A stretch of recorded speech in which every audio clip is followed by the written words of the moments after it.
You've been wondering why nothing feels enough anymore. They told you that if you keep improving your life, the emptiness will disappear. That more success, more comfort, more attention would finally make you feel complete. But if that were true, why does satisfaction fade so quickly? Why does the mind return to wanting almost immediately? Why do you still feel restless even after getting what you once believed would fix everything? The truth is, nothing feels enough anymore because desire was never designed to be satisfied. It was designed to keep you searching. Buddhist reflections on desire reveal something most people never see, that craving quietly shapes your thoughts, your choices, and even your sense of self. The Buddha taught that the mind keeps reaching not because life is lacking, but because it has forgotten how to experience what is already here, like trying to fill a bottomless cup. Every achievement, every pleasure, every possession disappears into the same silent hunger. Tonight, as you listen, something will begin to make sense. You'll start to see the pattern behind the constant wanting, the invisible pressure to become someone else, somewhere else, sometime later.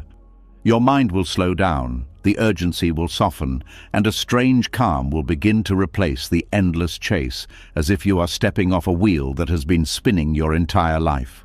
This isn't just a reflection on desire, this is an invitation to understand why the search never ends and how peace becomes possible the moment you stop believing that more will save you. Are you ready? Let's begin. Something inside you already knows this feeling. The quiet dissatisfaction that shows up even on good days. The sense that life keeps moving, achievements keep coming, experiences keep stacking up. Yet a strange emptiness lingers in the background, like a question no one can answer. It doesn't shout, it whispers, and the more you try to silence it by getting more, doing more, becoming more, the louder it quietly becomes. What you are about to understand is not a flaw in your character or a lack of gratitude. It is a pattern of the human mind that has been studied for thousands of years. A pattern so subtle that most people spend their entire lives trapped inside it without ever realizing it has a name. At the center of this pattern is a simple but unsettling truth. The hunger you try to satisfy is the very thing that keeps itself alive. Desire promises relief. It tells you that once you reach the next point, the tension will dissolve and you will finally be able to rest. It feels convincing because sometimes it works for a moment. You get what you wanted and there is a brief pause, a short window where everything feels aligned. But that window closes faster than expected. Soon the mind begins scanning again, searching for the next thing to fix, the next upgrade, the next reason to believe that fulfillment is just one step away. This is why more never feels like enough. Not because you are ungrateful, not because life is empty, but because desire does not operate like a need that disappears once it is met. It behaves more like a fire that grows stronger when you feed it. In Buddhist teaching, this is not described as a moral failure. It is described as a misunderstanding of how the mind works. The mind assumes satisfaction comes from acquisition, so it keeps acquiring. But acquisition only resets the baseline of what feels normal. What once felt extraordinary becomes ordinary, and ordinary becomes insufficient. Think about how quickly something new loses its power. A device you were excited about becomes just another object on your desk. A goal you once obsessed over becomes a memory you barely think about. Even relationships can shift from thrilling to routine, not because they lost value, but because the mind adapted to their presence. This adaptation is not a problem by itself. It is part of how humans survive and grow. The problem appears when adaptation is paired with the belief that the next thing will finally break the cycle. That belief keeps you running without ever questioning whether the race itself is the source of exhaustion. The hunger grows when fed, because feeding it trains the mind to depend on external stimulation for a sense of aliveness. Without new input, the mind feels dull. Without progress, it feels anxious. Without something to chase, it feels lost. So it creates new desires simply to avoid confronting that discomfort. Modern life accelerates this process. Endless options, constant updates, instant gratification. You don't even have to search for new things to want. They are placed in front of you every day. Advertisements show you what you are missing. Social media shows you who you could be. News cycles show you what you should worry about. The result is a mind that rarely experiences completion because it is always being redirected toward the next lack. But the deeper issue is not outside influence. It is the belief that fulfillment is waiting somewhere else. This belief creates a subtle form of self-abandonment. The present moment becomes a temporary space you tolerate while working toward a future that promises relief. Meals are eaten while thinking about the next task. Conversations happen while part of the mind is elsewhere. Achievements are acknowledged briefly before attention shifts to the next objective. Life becomes a series of checkpoints instead of something fully lived. Buddhist reflections point out that desire has a hidden side effect.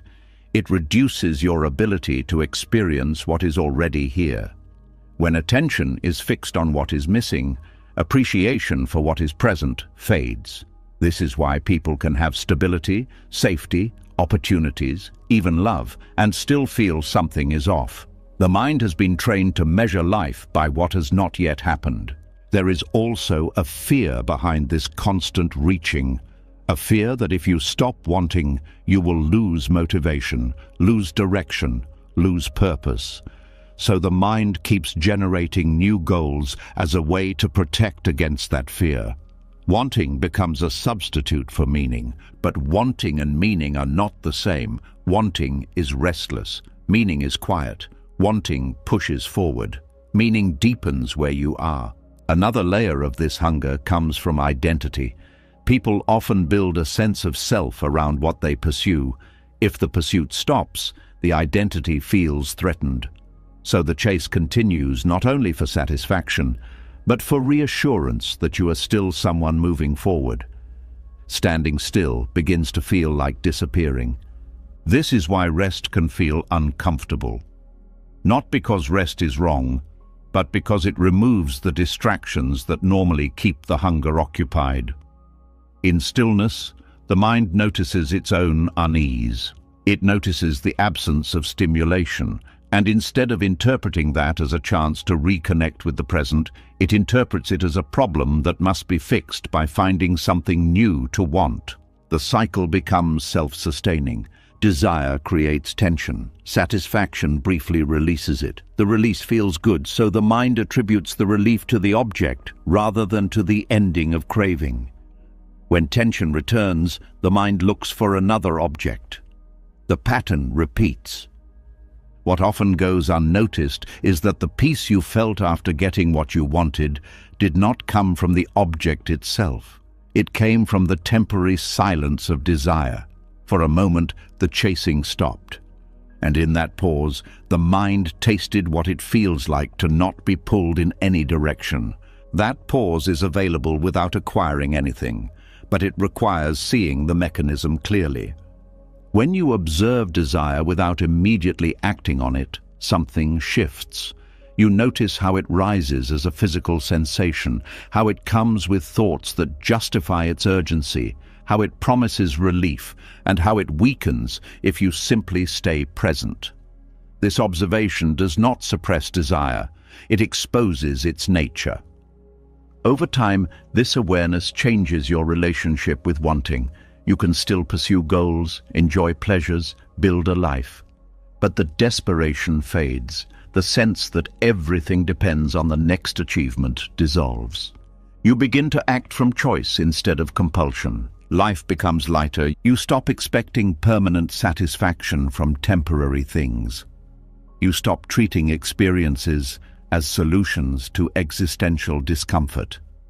You start recognizing moments of enoughness that were always available but overshadowed by constant anticipation. There is also a surprising side effect. When desire loses its grip, enjoyment actually increases. Food tastes better when you are not eating to fill an emotional void. Conversations feel richer when you are not mentally elsewhere. Nature feels calming when you are not using it as a backdrop for productivity goals.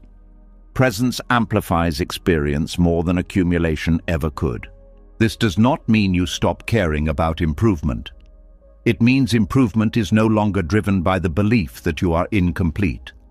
It comes from curiosity, creativity, or compassion instead of from fear of not being enough. The hunger that grows when fed slowly transforms into a quieter energy, one that moves without urgency. You still participate in life, but you are no longer trying to outrun an invisible dissatisfaction. Buddhist teachings often compare this shift to putting down a heavy bag you did not realize you were carrying. Nothing external changes immediately. The world remains complex, uncertain, imperfect. But the internal pressure eases, and that changes how everything feels. You start noticing small details that used to be invisible. The sound of rain becomes soothing instead of background noise. A simple meal becomes satisfying instead of routine. Moments of silence stop feeling empty and start feeling spacious. This is not because life suddenly improved. It is because the mind stopped filtering experience through the question of what is missing. More never felt like enough because enough was never defined by quantity. It was defined by attention. When attention is scattered across future desires, the present shrinks. When attention returns to what is here, even ordinary moments regain depth. The deepest insight in this reflection is not that desire is bad, but that unconscious desire creates endless postponement. Conscious awareness restores immediacy. You begin to see that peace was never hidden behind the next milestone. It was buried under layers of anticipation. And once that becomes clear, something unexpected happens. The urge to chase softens on its own. Not because you forced discipline, not because you convinced yourself to be satisfied, but because you finally understood that the hunger you kept feeding was never asking for more things. It was asking to be seen, seen without judgment, seen without panic, seen without immediately trying to silence it. In that seeing, the cycle loosens. You are still human. You will still want, strive, dream. But the wants no longer define the quality of your existence. They become movements within life, not the engine of your worth. And in that space, something quiet and steady emerges, a sense that nothing was missing in the first place, only overlooked. The hunger that grows when fed loses its authority when you stop mistaking it for your guide. And what remains is not emptiness, but a calm presence that was always waiting beneath the noise. As that quiet presence begins to replace the endless hunger, another realization slowly comes into view, one that feels even more unsettling. The chase was not only something you were doing, it was something you started to believe you were. The desires were not just passing urges anymore. They shaped your choices, your habits, your conversations, even the way you introduced yourself to the world. Without noticing, the wanting turned into a mirror, and the person staring back was built from everything you were trying to obtain. There is a strange discomfort that appears when you stop chasing for a moment. It is not boredom. It is not laziness. It is a question that has been waiting underneath all the movement. If you are not pursuing something, who are you?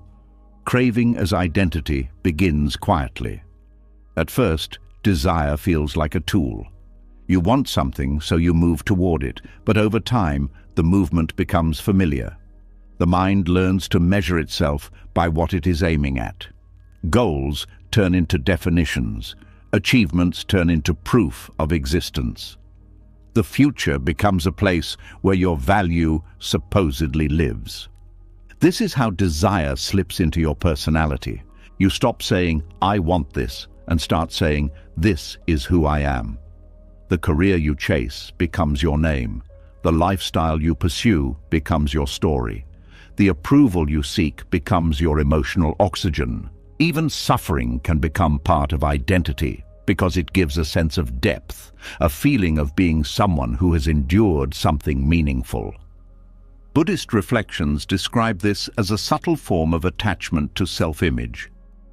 The mind constructs a version of you that feels solid, consistent, recognizable. But that version is often built from desires rather than from direct experience.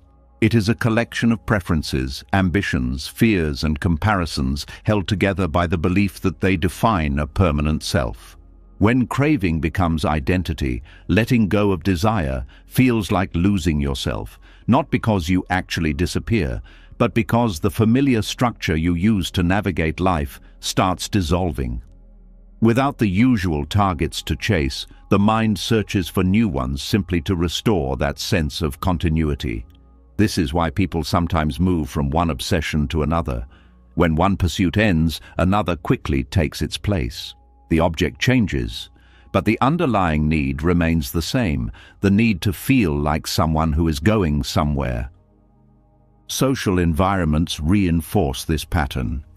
Conversations revolve around plans, achievements, upgrades, progress. When people meet, they ask what you do, what you are working on, what comes next. Rarely do they ask what it feels like to simply be alive right now, so the identity built on craving is constantly validated and strengthened. Over time, you may start feeling anxious when there is nothing impressive to report. Stillness feels like invisibility. Contentment feels like stagnation. You begin to fear being ordinary, not because ordinary is bad, but because it offers no dramatic narrative to hold on to. This fear keeps the cycle alive. There is also a deeper layer. Craving promises a future version of yourself that feels more complete than the current one. You are always becoming someone else, more successful, more attractive, more secure, more respected. The present self becomes a temporary draft, never the final version. Life becomes a project rather than an experience. But chasing a future self has a hidden cost. You end up living beside your own life instead of inside it. Moments are evaluated based on how useful they are for becoming that imagined person. If an activity does not contribute to progress, it feels like wasted time. Rest feels guilty. Joy feels suspicious unless it is earned. Buddhist teaching calls this the illusion of a fixed self moving through time. In reality, what you call you is a changing flow of thoughts, sensations, memories, and perceptions. There is no solid core that needs to be perfected before life can be enjoyed. But craving resists this fluidity. It wants something stable to improve, something permanent to secure. So it invents a story. The story says you are incomplete but fixable. It says happiness is conditional. It says once the right traits are acquired, peace will be justified. Until then, dissatisfaction is framed as motivation, rather than as a signal that something deeper is misunderstood. This story can be exhausting because it never allows you to arrive. Even when progress is undeniable, the mind adjusts the criteria. The finish line moves just like in the hunger described earlier, but now it moves in relation to your identity. You are never allowed to simply be enough as you are, because the identity depends on improvement to feel alive. Another way craving shapes personality is through comparison. You begin defining yourself in relation to others. Who is ahead? Who is behind? Who has what you want? Social comparison becomes a constant background process. Even without noticing, you measure your experiences against an imagined standard of how life should look. This comparison does not produce satisfaction, even when you come out ahead. It only creates temporary relief, followed by new pressure to maintain the position. Being better than someone else does not end insecurity, it shifts its focus. Relationships can also be affected. When identity is tied to desire, people around you become part of the narrative. They are valued for how they support your goals, reflect your status, or confirm your self-image. Connection becomes transactional without you realizing it. You seek affirmation rather than understanding. This can create loneliness even in the presence of others, because the identity built on craving is fragile. It constantly needs reinforcement. Any criticism feels threatening. Any indifference feels like erasure, so the mind stays alert, scanning for signs that the identity is still intact. What happens when the reinforcement stops? When achievements slow down? When roles change? When life circumstances shift? Many people experience a crisis not because life lost meaning, but because the identity built on craving no longer has fuel. Without the usual markers of progress, they feel disoriented. Buddhist reflections offer a different perspective. They suggest that the discomfort is not a loss of self, but an opportunity to see that the self you were protecting was never fixed to begin with. It was a pattern of habits, not a permanent entity. When you begin observing this process, the grip of identity loosens. You notice how thoughts about who you are arise and fade like any other mental event. You see how roles change depending on context. You recognize that the feeling of being a solid someone is constructed moment by moment. This recognition can feel unsettling at first. Without a rigid identity, there is a sense of openness that the mind is not used to. But within that openness, there is also freedom. If you are not defined by your cravings, you are not trapped by them. You can pursue goals without being consumed by them. You can change direction without feeling like you lost yourself. Life becomes less about proving who you are and more about experiencing what is happening. There is also compassion in this understanding. When you see how identity is shaped by desire, you begin to understand why others behave the way they do. Their struggles, ambitions, and conflicts are often attempts to protect the same fragile sense of self. Judgment softens, empathy grows. You realize that everyone is in some way chasing themselves, trying to become an image that promises relief from insecurity. Some chase status, some chase love, some chase control, some chase distraction. The forms differ, but the underlying movement is similar. Breaking this cycle does not require abandoning all ambitions or withdrawing from life. It requires shifting the foundation from which actions arise. Instead of acting to validate an identity, you act from clarity about what is truly meaningful in the moment. This clarity is quieter than motivation. It does not rush. It does not demand recognition. It simply guides behavior in a way that feels aligned rather than forced. Over time, a new sense of self emerges, one not built on constant becoming, but on awareness itself. You begin to identify less with the content of your thoughts and more with the space in which those thoughts appear. Desires still come and go, but they no longer define you. You are not the hunger. You are the awareness that notices the hunger. This shift changes how you move through the world. Success becomes enjoyable, but not necessary for self-worth. Failure becomes informative but not devastating. Praise feels pleasant but not addictive. Criticism feels uncomfortable but not annihilating. You stop chasing yourself because you stop believing there is a fixed version of you waiting to be achieved. Instead, life becomes a continuous unfolding, not a project to complete. And in that unfolding, something gentle but powerful appears. A sense of authenticity that does not need constant proof. You speak, act, and rest from a place that is not trying to impress or defend. There is less tension, less performance, less fear of being seen as ordinary. Ironically, this often makes you more relatable, more grounded, more present with others. Without the pressure to maintain an identity, you can actually listen, actually connect, actually participate, without calculating what it says about you. The energy that once fueled the chase becomes available for living. Craving as identity loses its hold, not because you destroy desire, but because you see that you are larger than any desire that passes through you. The personality built from wanting dissolves into a more fluid way of being, responsive instead of reactive, engaged instead of desperate. You no longer need to chase yourself because you are no longer hiding from the present moment. And as this understanding deepens, another illusion begins to weaken, the belief that somewhere ahead there is a final point where everything will settle and make sense. The mind has been relying on that idea for direction, for reassurance, for hope. But that belief, too, is part of the same pattern. Because the finish line you keep running toward was never fixed in the first place. As the need to chase a fixed version of yourself begins to loosen, another pattern becomes visible, one that has quietly directed your efforts for years. It is the belief that somewhere ahead there is a final point where everything will settle, where striving will no longer be necessary, where you will finally be allowed to relax without guilt. Yet every time you get close to that point, it shifts. The relief you expected turns into a brief pause, then a new pressure appears, as if the mind refuses to accept completion.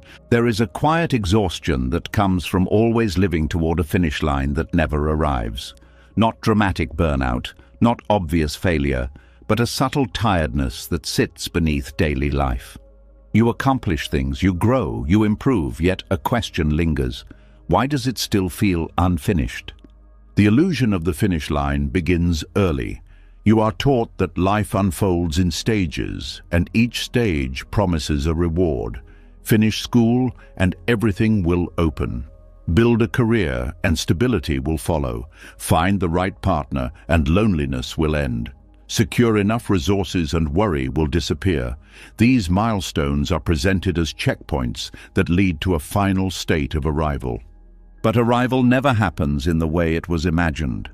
Each achievement changes your circumstances, but it also changes your expectations. What once felt like success becomes the new baseline. What once felt impossible becomes ordinary. The mind recalibrates so quickly that you barely notice the shift. Instead of feeling complete, you feel challenged again, as if life quietly raised the difficulty level without asking. This constant adjustment is not random. The mind is designed to anticipate and adapt. Anticipation creates motivation. Adaptation prevents stagnation. Together, they keep you moving. But when these mechanisms operate without awareness, they create the sense that fulfillment is always just beyond reach. You begin to live in a state of almost there. Almost successful enough, almost secure enough, almost respected enough, almost at peace. The word almost becomes the story of your life. Buddhist reflections describe this as a misunderstanding of time. The mind believes happiness exists in a future state, so it postpones contentment. When the future arrives, it becomes the present, and the mind shifts the target again. The process repeats endlessly, not because you are failing, but because the structure of desire depends on continuation. If the finish line were truly reached, the identity built on striving would collapse. Without something to pursue, the mind would have to confront the present without distraction. For many people, this feels unfamiliar, even threatening. So new goals appear, not always because they are meaningful, but because they restore the feeling of direction. This is why people who achieve major milestones sometimes feel unexpectedly empty afterward. The excitement leading up to the event disappears, leaving a quiet space that the mind does not know how to inhabit. Instead of interpreting that space as peace, it interprets it as lack of purpose. Soon another pursuit begins. Cultural narratives reinforce this illusion. Stories celebrate the climb more than the plateau. Success is portrayed as a dramatic transformation rather than as a change in circumstances that still requires inner stability to feel satisfying. The message is clear: keep going, keep improving, keep pushing. Rest is framed as complacency. Over time, you internalize the idea that stopping is dangerous. Even brief satisfaction feels suspicious, as if you might fall behind if you allow yourself to be content. The mind learns to scan for the next gap to fill, the next area to optimize, the next version of yourself to construct. But the finish line keeps moving because it was never a fixed location. It was a mental projection shaped by your current dissatisfaction. When dissatisfaction changes form, the projection changes with it. Consider how many times you told yourself that once a certain problem was solved, life would feel lighter. When the problem was solved, other concerns appeared, not because life became worse, but because attention shifted. The mind cannot hold on to resolution for long. It gravitates toward unresolved areas. This process creates the illusion that peace is fragile, dependent on perfect conditions. In reality, peace is disrupted by the mind's habit of searching for the next improvement. Another layer of the illusion comes from comparison.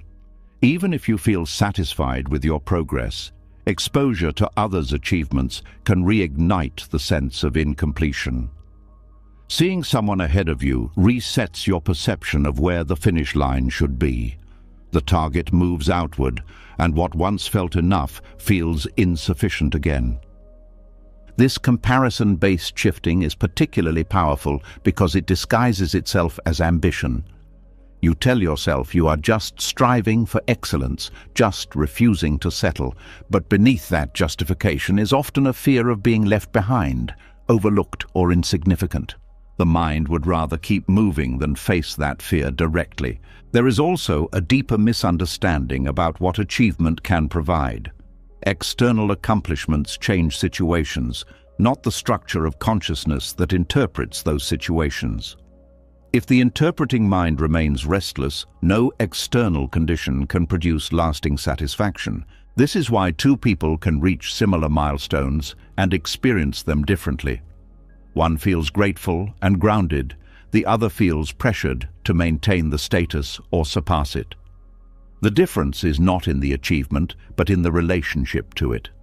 Buddhist teachings emphasize that clinging to outcomes creates instability because outcomes are inherently uncertain and temporary. When identity and happiness depend on reaching specific states, anxiety becomes inevitable. The mind constantly checks whether the conditions are still secure. Letting go of the finish line does not mean abandoning growth. It means shifting from outcome-based living to process-based living. Instead of asking when everything will be enough, you begin asking how to be fully present within what is unfolding.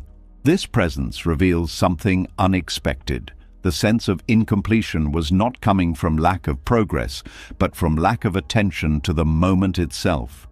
When attention returns, ordinary experiences regain depth. The need for dramatic milestones decreases because meaning is found in participation rather than in arrival. There is a quiet relief in realizing you do not have to solve life in order to live it. The pressure to finalize your identity, secure permanent happiness, or achieve a flawless trajectory begins to soften. You start allowing uncertainty instead of trying to eliminate it. Uncertainty becomes less frightening when it is not interpreted as failure.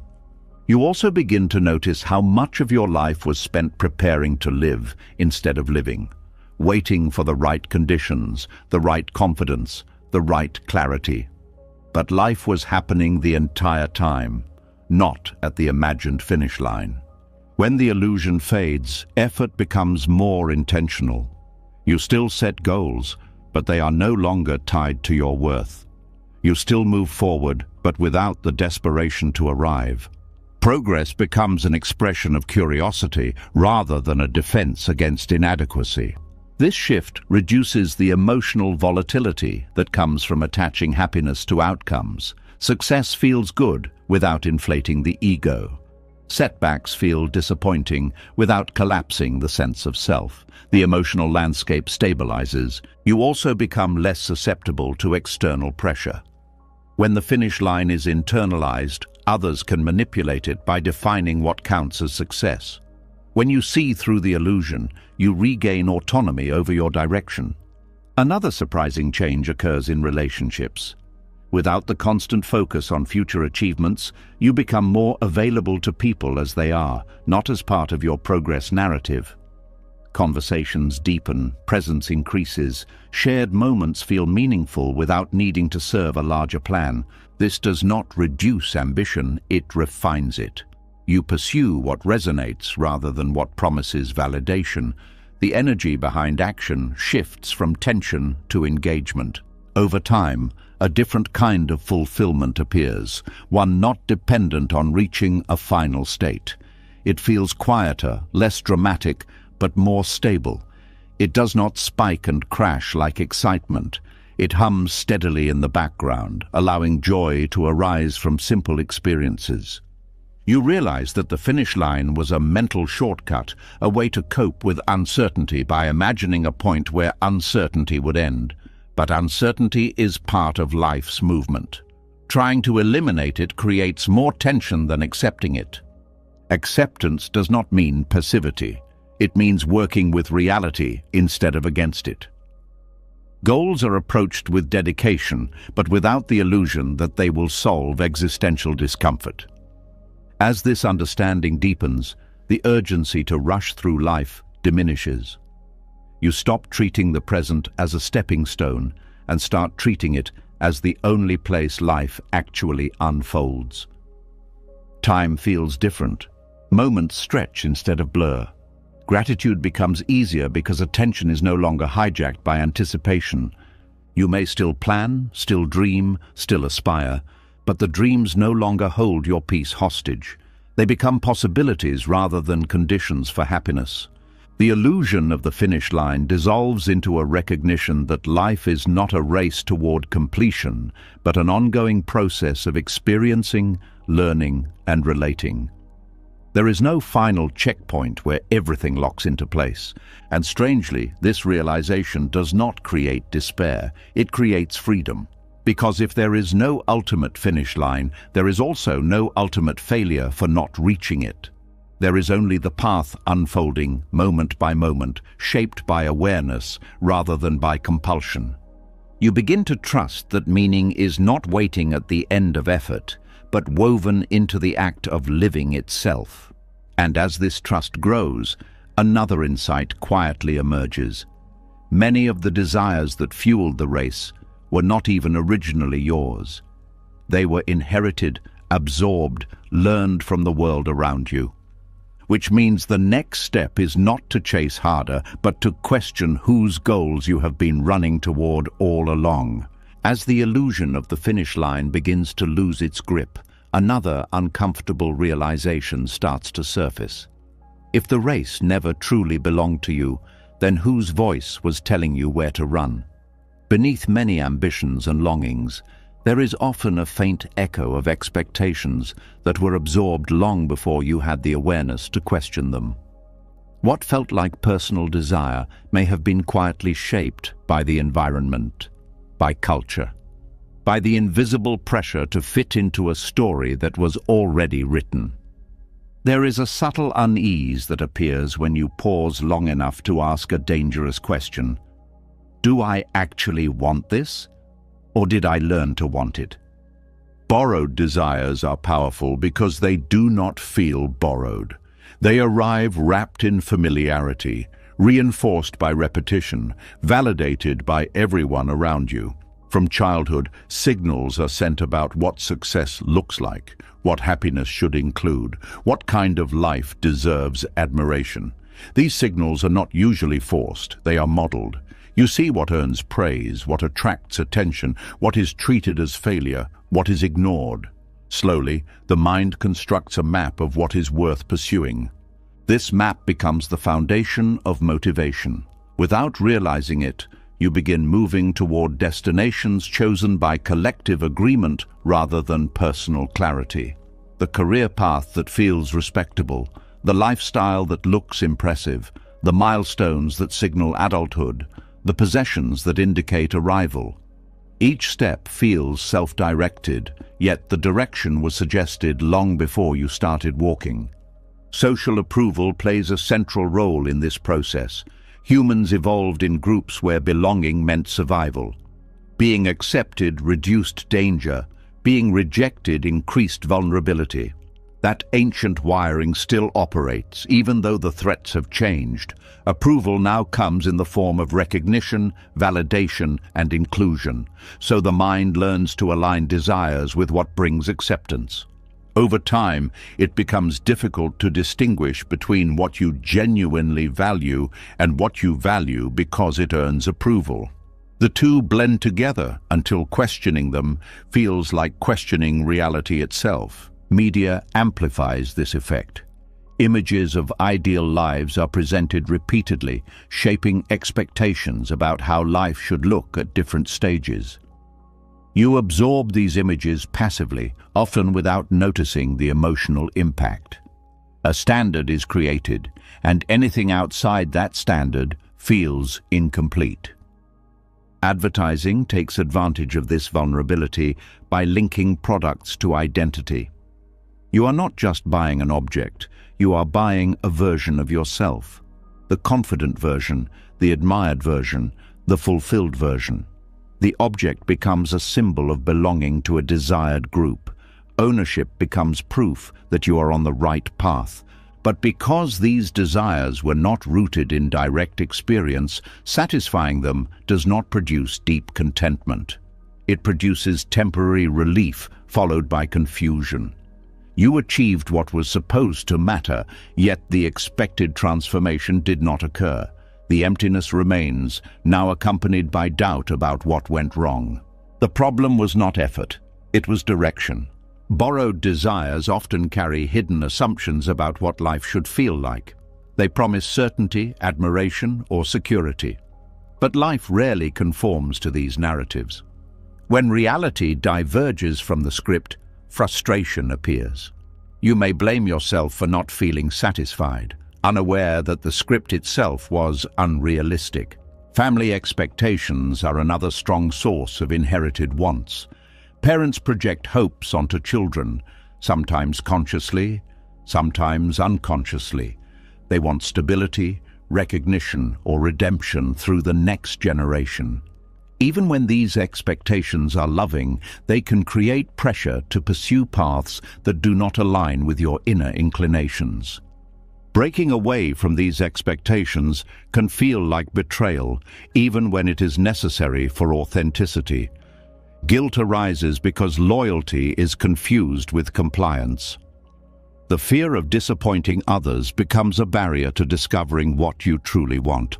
Educational systems also contribute by rewarding specific types of achievement while overlooking others. You learn early which talents are celebrated and which are treated as distractions. This shapes self-perception. You may abandon interests that brought joy because they did not fit the definition of success provided to you. Peer influence reinforces conformity. Seeing friends pursue similar goals creates a sense that deviation is risky. Collective momentum carries you forward, even if a quiet part of you senses misalignment. It feels safer to move with the group than to pause and reevaluate. Over time, borrowed desires create a life that looks coherent from the outside but feels fragmented from the inside. You may achieve visible success while feeling disconnected from the experience of living. Activities become obligations rather than expressions. Achievements feel hollow because they do not reflect your deeper nature. Buddhist reflections encourage examining the origin of desire rather than blindly following it. They suggest that clarity arises when you trace a longing back to its source. Was it born from direct curiosity, compassion, or creativity? Or was it absorbed from comparison, fear, or the need to belong? This examination is not about rejecting society or isolating yourself. It is about reclaiming authorship over your own direction. When you recognize which desires were implanted, you gain the freedom to choose whether they still serve you. One challenge is that genuine desires often feel quieter than borrowed ones. They do not shout for attention. They may appear simple, even ordinary, Because they are not fueled by external validation, they lack dramatic urgency. It takes patience to hear them beneath the noise of expectations. Another difficulty is uncertainty. When borrowed desires fade, there can be a period of not knowing what to pursue. This uncertainty is not emptiness, it is space. A space where authentic motivation can emerge, but only if you resist the impulse to fill it immediately with new borrowed goals. In that space, you begin to notice subtle preferences that were overshadowed before, activities that feel nourishing without needing justification, relationships that feel natural instead of strategic, moments that feel meaningful even if they do not contribute to a grand narrative. You also become more sensitive to how external influences shape your mood. Exposure to constant comparison may trigger dissatisfaction. Exposure to simplicity may restore calm. Recognizing these effects allows you to choose environments that support clarity rather than confusion. Reclaiming your own desires does not mean they will always be comfortable. Authentic paths can involve uncertainty, vulnerability, and resistance from others who are invested in the previous version of you. But they carry a sense of alignment that borrowed paths lack. Alignment does not guarantee ease, but it provides resilience. Effort feels purposeful rather than forced. Setbacks feel instructive rather than humiliating. Progress feels meaningful even without applause. Relationships may shift as well. Some connections were built around shared expectations rather than genuine understanding. As you become more authentic, certain dynamics may weaken while others deepen. This can feel unsettling, but it reflects a move toward connections based on presence rather than performance. You may also discover compassion for those still driven by borrowed desires. Recognizing how pervasive these influences are reduces judgment. Everyone is navigating layers of conditioning, often without realizing it. Awareness becomes a form of empathy rather than superiority. A quieter life may start to appeal to you, not as withdrawal, but as clarity. You become less interested in impressing and more interested in experiencing. Simplicity feels rich instead of lacking. Attention returns to things that were overlooked before: nature, creativity, genuine conversation, rest. Borrowed desires often distract from existential questions by keeping you busy. When the distraction fades, deeper questions arise about meaning, mortality, and connection. These questions can feel uncomfortable, but they also open the possibility of living with greater intentionality. You begin to see that meaning is not assigned by society, it is discovered through direct engagement with life. It emerges from how you relate to experience, not from how closely you follow a prescribed script. This realization reduces the need for constant validation. You no longer require others to confirm that your choices make sense. Internal coherence replaces external approval as the measure of direction. As clarity grows, desire becomes less about acquiring and more about expressing. You pursue what resonates, not what signals status. Creativity replaces comparison. Contribution replaces competition. The sense of lack that once fueled restless striving diminishes because you are no longer measuring yourself against borrowed standards. Life feels more immediate, less mediated by imagined expectations. You may still participate in society, still engage with responsibilities and ambitions, but the relationship changes. You are not driven by fear of missing out or fear of judgment. You are guided by understanding of what genuinely matters to you. And as this understanding deepens, another layer of the modern condition becomes visible. The environment itself has been engineered to intensify craving. Even when desires are authentic, they are constantly amplified by a world designed to keep attention restless. Which means the next challenge is not only to reclaim your desires, but to understand the system that keeps stimulating them without pause. As you begin to reclaim desires that actually belong to you, a deeper obstacle reveals itself, one that operates silently in the background of daily life. Even authentic longings struggle to breathe in an environment designed to keep your mind constantly stimulated. The world around you no longer waits for your attention, it competes for it.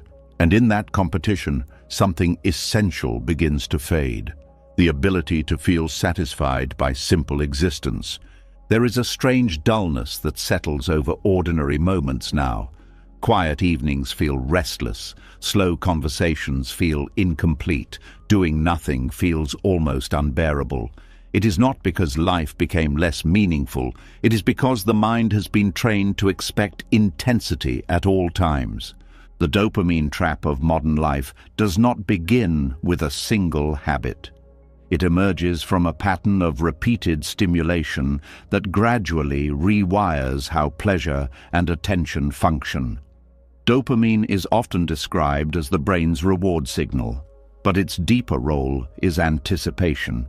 It motivates pursuit, not fulfillment. Every time you encounter something novel, surprising, or emotionally charged, dopamine spikes, pushing you toward engagement. In earlier environments, these spikes were tied to survival, finding food, solving problems, connecting with others. Now they are triggered by endless streams of information, entertainment, and novelty that require almost no effort. Your brain receives signals meant for meaningful achievements in response to scrolling, clicking, and consuming. Over time, the baseline shifts. Activities that once felt engaging start to feel flat because they cannot compete with the intensity of constant stimulation. Reading a book requires patience. Walking in nature unfolds slowly. Cooking a meal involves repetitive steps. Compared to rapid-fire content designed to capture attention instantly, these experiences may feel underwhelming at first. This is not because they lack value. It is because the brain's sensitivity has been altered. When dopamine spikes become frequent and artificial, the nervous system adjusts by reducing responsiveness. This process, called downregulation, means that ordinary pleasures no longer produce the same sense of reward. The result is a paradox. The more stimulation you consume, the less pleasure you feel overall. Buddhist reflections anticipated this dynamic long before neuroscience explained it. They describe how excessive sensory input agitates the mind, making contentment difficult.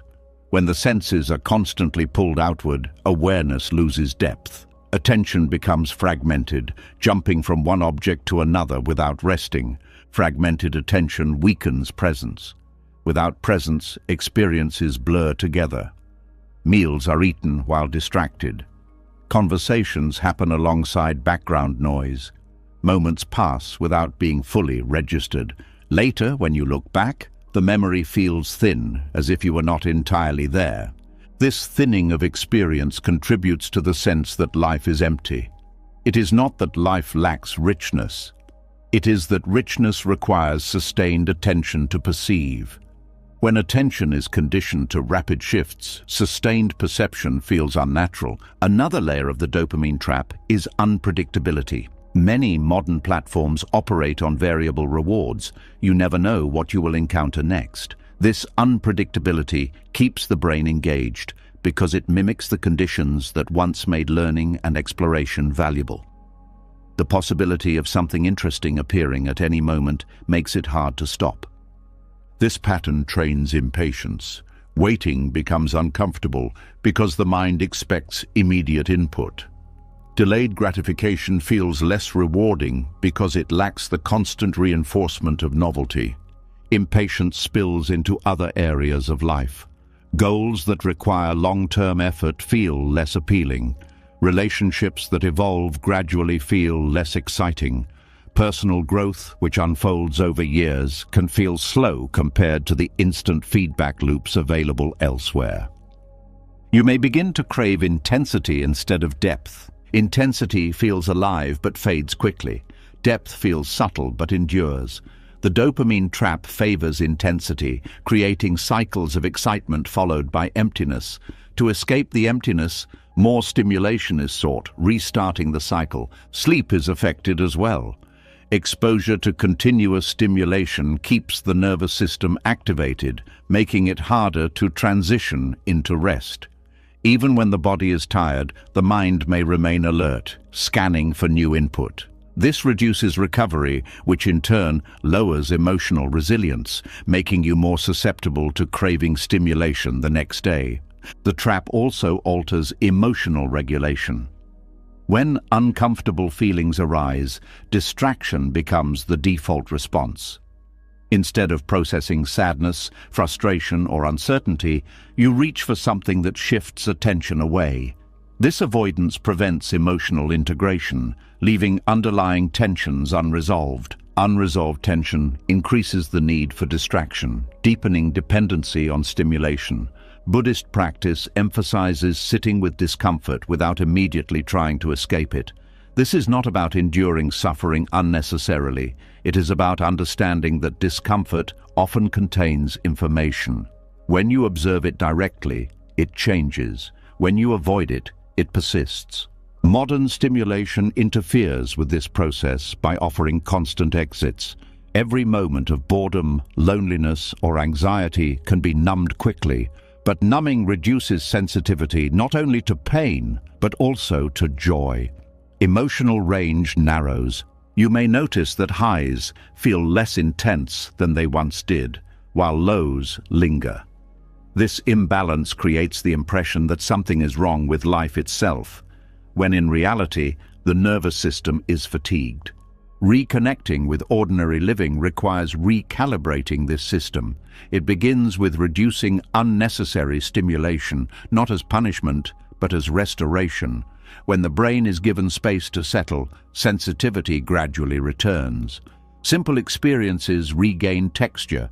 Colors appear richer, sounds clearer, sensations more vivid. Silence becomes tolerable again, then peaceful. This recalibration also reveals how much stimulation was being used to avoid confronting deeper questions. Without constant input, thoughts surface that were previously drowned out. Questions about purpose, direction, mortality, connection. These questions can feel unsettling, but they are part of waking up from automatic living. Facing them directly can lead to clarity that no amount of distraction can provide. Another aspect of the dopamine trap is the commodification of attention. Your focus is treated as a resource to be captured and monetized. Systems are optimized to keep you engaged, not to enrich your life. Recognizing this shifts the narrative from personal weakness to structural influence. You are not failing to concentrate because you lack discipline. You are operating within an environment engineered to fragment attention. This awareness empowers you to set boundaries. Limiting exposure to certain inputs is not withdrawal, it is reclaiming cognitive autonomy. Choosing when and how to engage allows you to protect the quality of your inner life. As stimulation decreases, patience grows.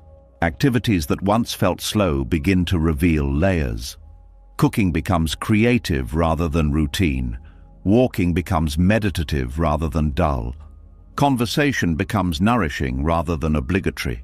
You start noticing subtle pleasures that were overshadowed before.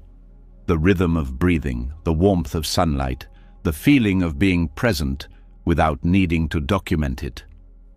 These experiences are not dramatic, but they accumulate into a stable sense of well-being that does not depend on constant novelty.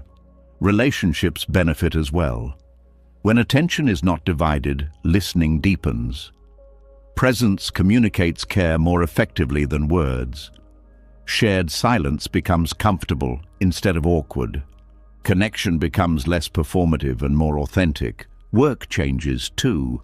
Instead of multitasking constantly, you engage fully with one task at a time.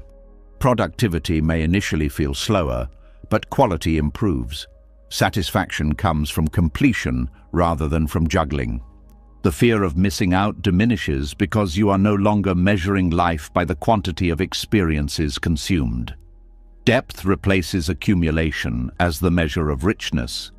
There is also a spiritual dimension to this shift. Many traditions describe awakening as a return to simplicity, not as deprivation, but as clarity. When the noise subsides, the underlying quiet becomes apparent. This quiet is not emptiness, it is spaciousness. Within that spaciousness, awareness stabilizes. You become less reactive to impulses, less dependent on external stimulation for mood regulation. A sense of sufficiency emerges that feels independent of circumstances. Ordinary living stops feeling empty because emptiness was never in the activities themselves. It was in the overstimulated mind that could no longer perceive subtle meaning. Reclaiming sensitivity takes time. There may be withdrawal-like discomfort as the nervous system adjusts. Boredom may surface, followed by restlessness. Staying with this phase is essential because it precedes renewal. Gradually, boredom transforms into curiosity. Restlessness transforms into energy. The mind regains the ability to rest in experience without demanding constant change. You begin to appreciate cycles, activity and rest, engagement and solitude, stimulation and stillness. Balance replaces extremes. This balance allows authentic desires to re-emerge without being drowned out by artificial ones. You can pursue meaningful goals without losing contact with the present. Effort and ease coexist. As this process deepens, you realize that the problem was not technology, entertainment, or pleasure themselves, but unconscious consumption. When engagement becomes intentional, these tools can enrich life instead of depleting it. Awareness becomes the safeguard. It helps you notice when stimulation is serving growth and when it is masking discomfort. It allows you to step back before the cycle intensifies. The dopamine trap loosens not through rejection of modern life, but through conscious participation in it. You use tools without letting them use you. You enjoy stimulation without depending on it for identity or escape. And as your relationship with stimulation changes, another subtle distinction becomes clear. There is a difference between desire that pulls you unconsciously and desire that is observed with awareness. One leads to entanglement, the other opens the possibility of freedom. As the noise of constant stimulation begins to quiet down, a more subtle discovery appears. The problem was never desire itself. It was the way desire moved through you without being seen. The same force that once controlled your choices can become something entirely different when it is observed clearly. One path leads deeper into compulsion, the other opens into a quiet kind of freedom that does not depend on getting what you want. There is a moment, almost invisible, when a desire first appears, a small pull in the mind, a suggestion, a tension pointing toward something. Most of the time, this moment passes unnoticed. Action follows automatically, as if a script has already been written. You reach for the phone, open another tab, check again, plan again, pursue again. It feels like you decided, but the decision was already in motion before awareness arrived. Desire without awareness functions like gravity. It pulls without asking permission. It narrows attention so that the object of desire appears larger than everything else. Consequences fade into the background, alternatives disappear. The mind becomes single-tracked, convinced that satisfaction lies just ahead. In this state, desire does not feel optional. It feels necessary, urgent, important. You may even build arguments to justify it, not realizing that the arguments were created after the impulse, not before. The mind becomes a lawyer defending a case it did not choose. Buddhist teachings describe this as being carried by the current instead of seeing the river. The movement feels natural because you have known nothing else. But natural does not mean free. Compulsion can feel normal when it has been present for years. One sign of desire without awareness is the collapse of time. The future becomes exaggerated. The present becomes a bridge to cross as quickly as possible. Everything that does not contribute to obtaining the object feels like an obstacle. Patience disappears, presence disappears. Only anticipation remains. This anticipation is often mistaken for motivation, but they are not the same. Motivation can be calm, steady, purposeful. Anticipation is restless, tense, driven by the fear of missing out or falling behind. It keeps the nervous system activated even when action is not possible. Another sign is emotional volatility.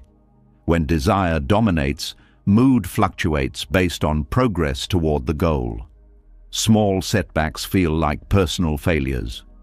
Minor successes feel disproportionately rewarding. Stability becomes rare because emotional balance depends on external conditions. Relationships can suffer in this state. People become means to an end rather than ends in themselves. You may listen only to gather information useful for your pursuit. Conversations become strategic rather than sincere. Empathy weakens because attention is elsewhere. Physical sensations also change. The body tightens, breathing becomes shallow, sleep becomes restless. Desire without awareness keeps the organism in a subtle fight-or-flight mode, even when no real danger exists. Despite these costs, the cycle persists because occasional rewards reinforce it. When you finally obtain what you want, relief floods the system. This relief is interpreted as proof that the chase was justified. The mind stores the memory and repeats the pattern later, overlooking the exhaustion that preceded it. Desire with witnessing operates differently. The impulse still appears, but instead of merging with it, you notice it. You feel the tension in the body, the thoughts forming around it, the urgency rising. Nothing is suppressed, nothing is indulged immediately. There is simply observation. Observation creates space. In that space, the automatic chain between impulse and action weakens.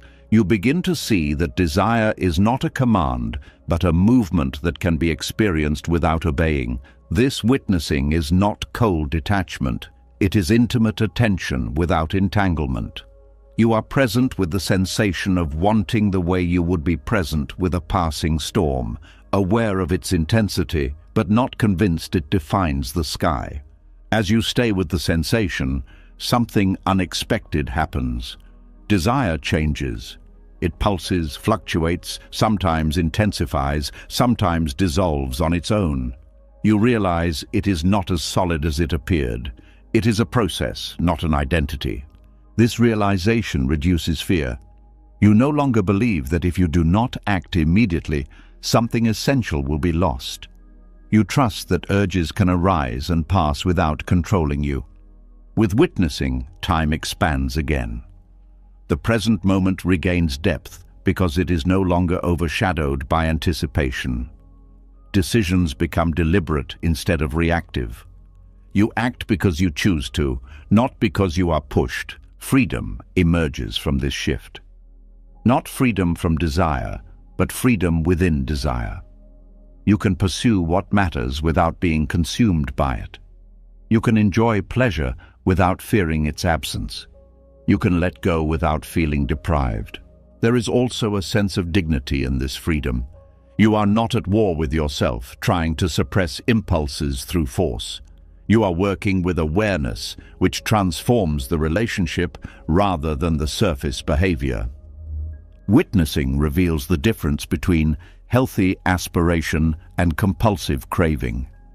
Aspiration feels open, creative, connected to values. Craving feels tight, urgent, disconnected from context. One expands life, the other narrows it. Over time, the nervous system recalibrates. Without constant reactivity, stress levels decrease. Sleep deepens. Breathing slows. The body recognizes safety not as the absence of desire, but as the presence of awareness. Another transformation occurs in how you relate to pleasure. Instead of chasing intense experiences, you begin to appreciate subtle ones. A warm drink, a quiet room, a meaningful conversation. Pleasure becomes less about escape and more about contact with reality. Pain also becomes more manageable. When discomfort arises, witnessing prevents panic. You observe the sensation without amplifying it with catastrophic thoughts. This reduces suffering even when circumstances remain challenging. Buddhist practice often compares awareness to a lamp in a dark room. The lamp does not eliminate objects, it makes them visible. Once visible, they lose the power they had when hidden. Desire illuminated by awareness cannot operate with the same force. There is a common fear that witnessing will make life dull or passive. In reality, it makes engagement more authentic. When actions are not driven by compulsion, energy is available for creativity, compassion, and curiosity. You may discover interests that were overshadowed by dominant pursuits. You may reconnect with activities that bring quiet joy rather than dramatic excitement. Life becomes less about peaks and more about continuity. Witnessing also deepens relationships. Without the constant background of personal agenda, you can meet others as they are. Listening becomes fuller. Presence becomes a gift rather than a tactic. Conflict changes too. Instead of reacting defensively, you notice the surge of emotion before responding. This pause can prevent unnecessary harm and open space for understanding. Over time, identity shifts from being the one who wants to being the one who is aware of wanting. This subtle change dissolves the sense of being trapped inside your own mind. Thoughts and impulses are experienced as events, not as definitions. Spiritual traditions describe this as awakening from identification with the stream of consciousness. You still participate in the stream, but you are no longer swept away by every current. This awakening does not remove challenges from life. You still face uncertainty, loss, and change. But you face them with a steadiness that comes from not being driven blindly by desire. Freedom in this context is not the absence of constraints. It is the ability to respond consciously within constraints. It is the difference between reacting and choosing. You begin to trust that awareness itself is sufficient guidance. You do not need constant external validation or internal pressure to know what matters. Clarity arises naturally when the mind is not clouded by urgency. There is also a humility in this state. You recognize how easily awareness can fade and reactivity can return. Instead of striving for perfection, you cultivate attentiveness moment by moment. Practices such as mindful breathing, reflective pauses, and intentional slowing support this cultivation. They are not rituals for their own sake, but reminders to return to witnessing. As witnessing stabilizes, the world appears less threatening and less demanding. You realize that many pressures were amplified by internal reactivity. When reactivity decreases, situations reveal more nuance. You become less susceptible to manipulation because you notice emotional triggers before they escalate. Marketing tactics, social pressure, and fear-based messaging lose their grip when you can observe your responses in real time. This clarity extends to moral choices as well. Actions guided by awareness consider long-term consequences and the well-being of others, not just immediate gratification. Ultimately, the difference between desire without awareness and desire with witnessing is the difference between being driven and being guided. One reduces life to a series of compulsions. The other opens life as a field of possibilities. You do not have to eliminate desire to be free. You only need to see it clearly enough that it cannot pretend to be your master.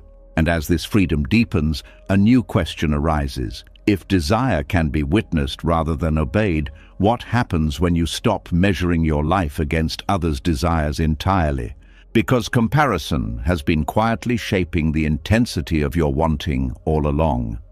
As awareness grows and you begin to see desire instead of being pulled by it, another force becomes visible. one that quietly reshapes what you want without asking permission. Even when you stop chasing blindly, the mind can still feel unsettled for a different reason. It keeps glancing sideways, measuring, evaluating, calculating where you stand. Freedom from compulsion reveals a deeper habit that has been there all along, the habit of defining your life through other people's lives.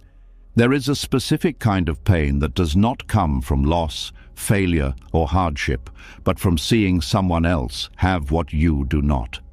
It can arise even when your own life is stable, even when nothing is objectively wrong. A simple image, a success story, a passing comment can trigger it. Suddenly, what felt sufficient moments ago begins to feel inadequate. Comparison operates like a lens that distorts reality. It does not show you the full picture of another person's life. It shows selected fragments, usually the most polished ones. Yet, the mind treats these fragments as evidence that something is missing in your own existence. This process happens quickly, often below conscious awareness. You scroll, you listen, you observe, and the brain starts ranking. Who is ahead? Who is behind? Who is winning? Who is struggling? It is a reflex shaped by evolution, where status once determined access to resources and safety. In modern life, the stakes are different, but the mechanism remains. Buddhist reflections describe comparison as a root of suffering because it ties contentment to conditions outside your control. Your peace becomes dependent on how your life measures against an ever-changing standard. Since the standard shifts constantly, stability becomes impossible. One moment you feel proud of your progress. The next moment you encounter someone further along, and pride turns into doubt. This fluctuation creates emotional turbulence that has little to do with your actual circumstances. Comparison also interferes with gratitude. Gratitude requires attention to what is present and valuable. Comparison redirects attention to what is absent. Even abundance can feel insufficient when viewed through the lens of someone else's greater abundance. Social environments intensify this effect. Conversations often revolve around achievements, possessions, and milestones. Without intending harm, people present curated versions of their lives. You compare your unfiltered reality to their highlights, forgetting that they are doing the same with others. Technology amplifies exposure to these highlights. You can witness thousands of lives in a single day, each offering a different benchmark. The mind cannot process this volume without becoming disoriented. It loses track of what normal looks like. This disorientation leads to a persistent sense of falling behind. There is always someone younger achieving more, someone wealthier enjoying more, someone more admired receiving more attention. The sheer scale of comparison opportunities makes it impossible to feel settled. Comparison does not only target success, it also targets identity. Appearance, personality, lifestyle, relationships, even spiritual progress can become arenas for measurement. You may start questioning your worth based on how closely you resemble an idealized version of someone else. This questioning erodes authenticity. Instead of expressing your natural inclinations, you adjust behavior to match perceived expectations. Life becomes performance rather than participation. Relationships suffer under this pressure.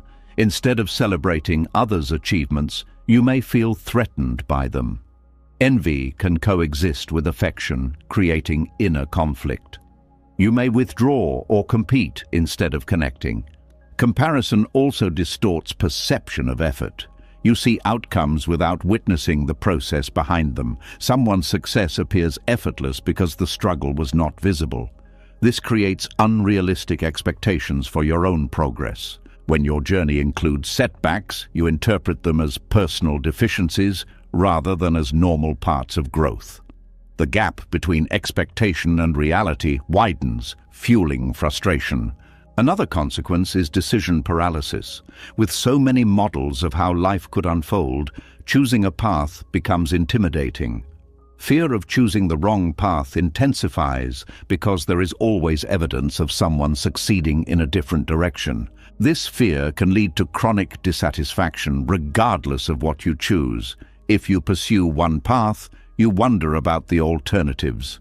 If you change direction, you worry about lost time. The mind keeps scanning for confirmation that you made the optimal choice, which rarely comes.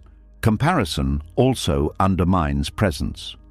When attention is focused on relative standing, the experience of the moment loses importance.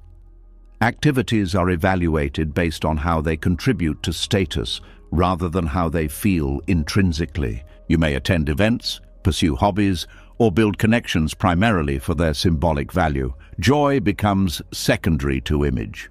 Over time, this disconnect creates a sense of hollowness, as if life is happening behind a glass wall. Buddhist teachings encourage shifting from comparison to compassion. Recognizing that everyone experiences struggle reduces the tendency to idealize others. When you see that success does not eliminate insecurity or pain, the urge to measure weakens. Compassion also redirects attention inward. Instead of asking how you rank, you ask what genuinely supports well-being for yourself and others. This shift restores meaning to actions that might otherwise feel insignificant. Another antidote is recognizing uniqueness. Each life unfolds under different conditions, influences, and constraints.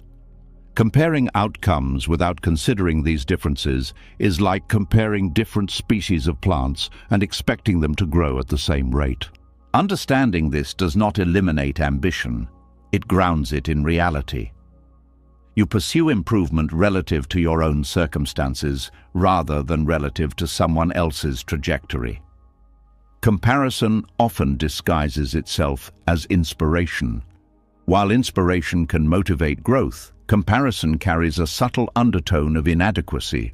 The difference lies in emotional quality.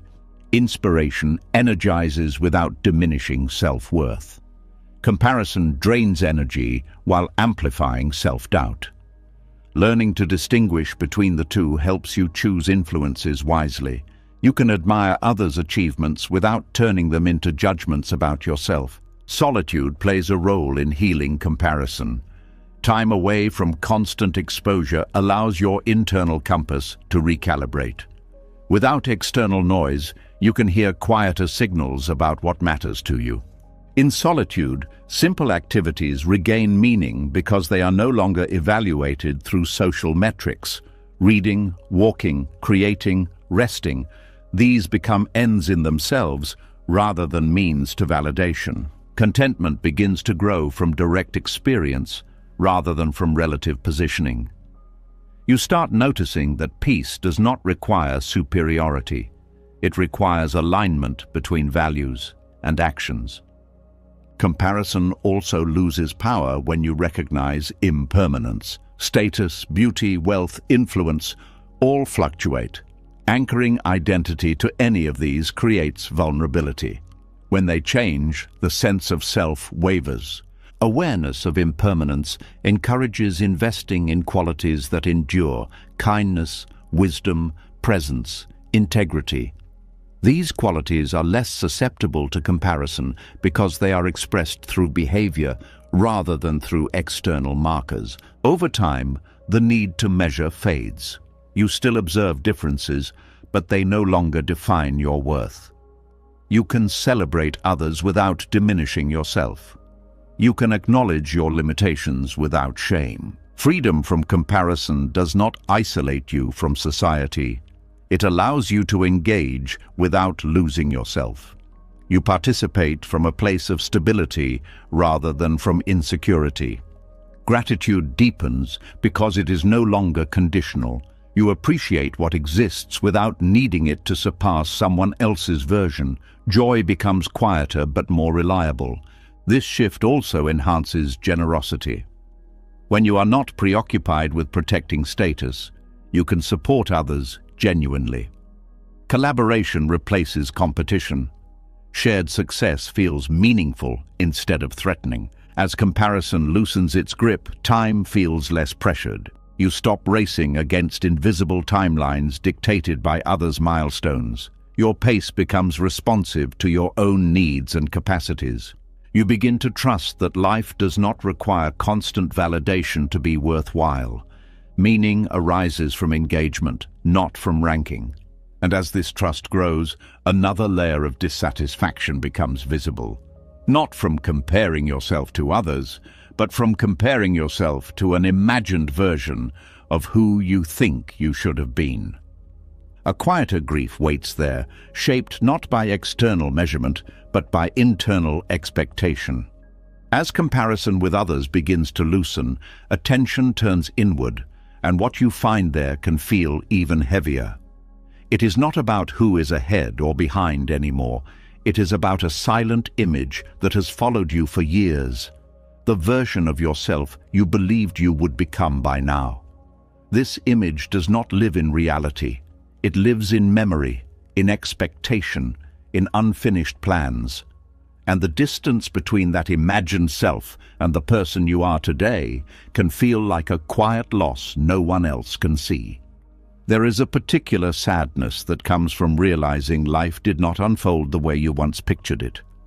Not dramatic regret, not obvious failure, but a subtle ache that appears when you reflect on roads not taken, chances missed, talents unused, courage withheld.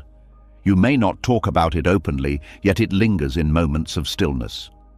Attachment to potential selves begins early, when possibilities feel endless. As a child or young adult, you carry visions of what you might become: successful, admired, fulfilled, extraordinary. These visions are not harmful in themselves. They provide direction and energy. But over time, life introduces constraints, responsibilities, unexpected turns. Choices narrow possibilities. Reality shapes the path in ways imagination did not anticipate. When those early visions remain emotionally charged, they can become benchmarks against which your present life is judged. Instead of appreciating what has been built, attention fixates on what could have been. The mind constructs an alternate timeline where different decisions led to a more impressive or satisfying outcome. This alternate timeline is seductive because it is free from complexity. It contains only the highlights, not the struggles that would have accompanied them. It feels pure because it never had to face reality. Comparing your real life to this imagined one creates a sense of deficiency that no actual achievement can resolve. Buddhist reflections describe this as clinging to illusions of permanence and control. The mind wants to believe that life could have unfolded perfectly if only certain variables had been different. But life is shaped by countless conditions beyond personal intention. Recognizing this does not erase responsibility, it contextualizes it. The imagined self often represents more than missed opportunities.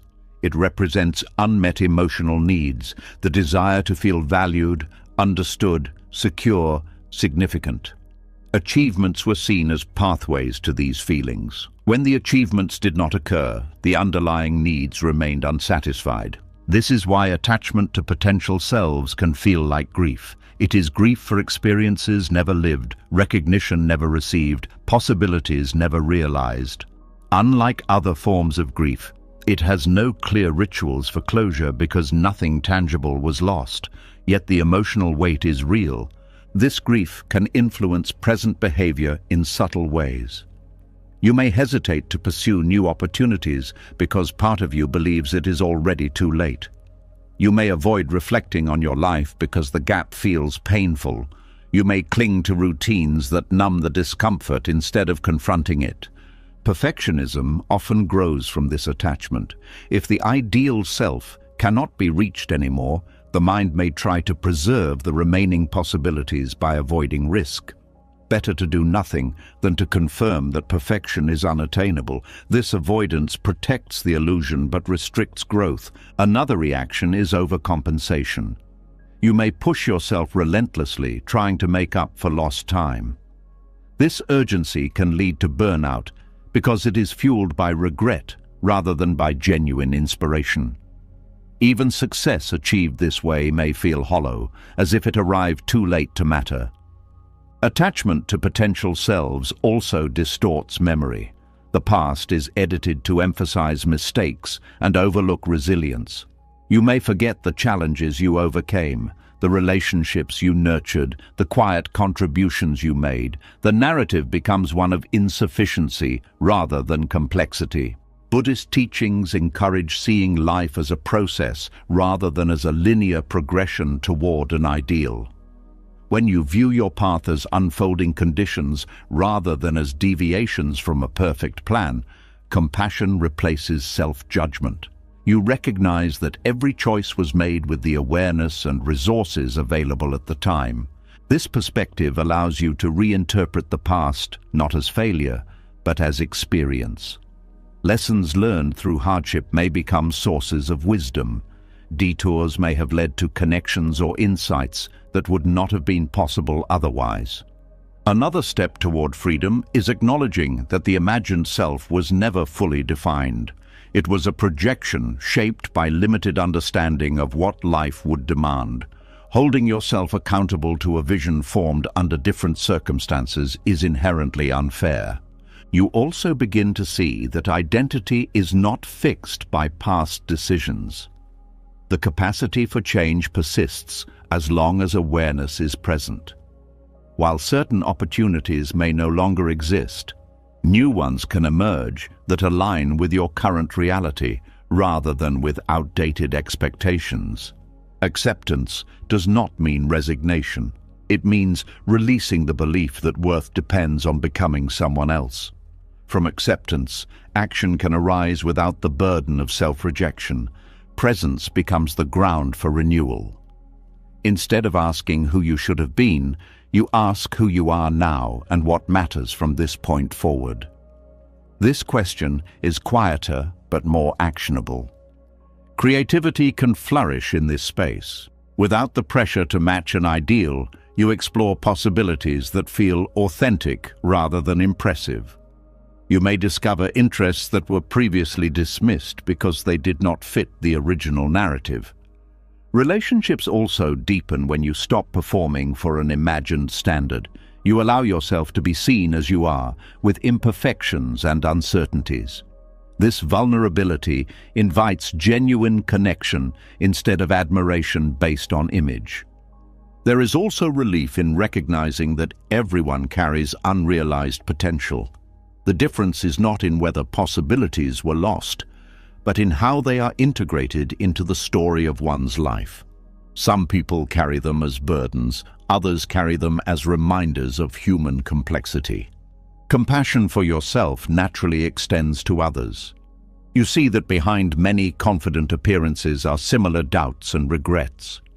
This understanding reduces isolation and fosters empathy. Gratitude begins to shift from what could have been to what is still here. Relationships, abilities, experiences, time.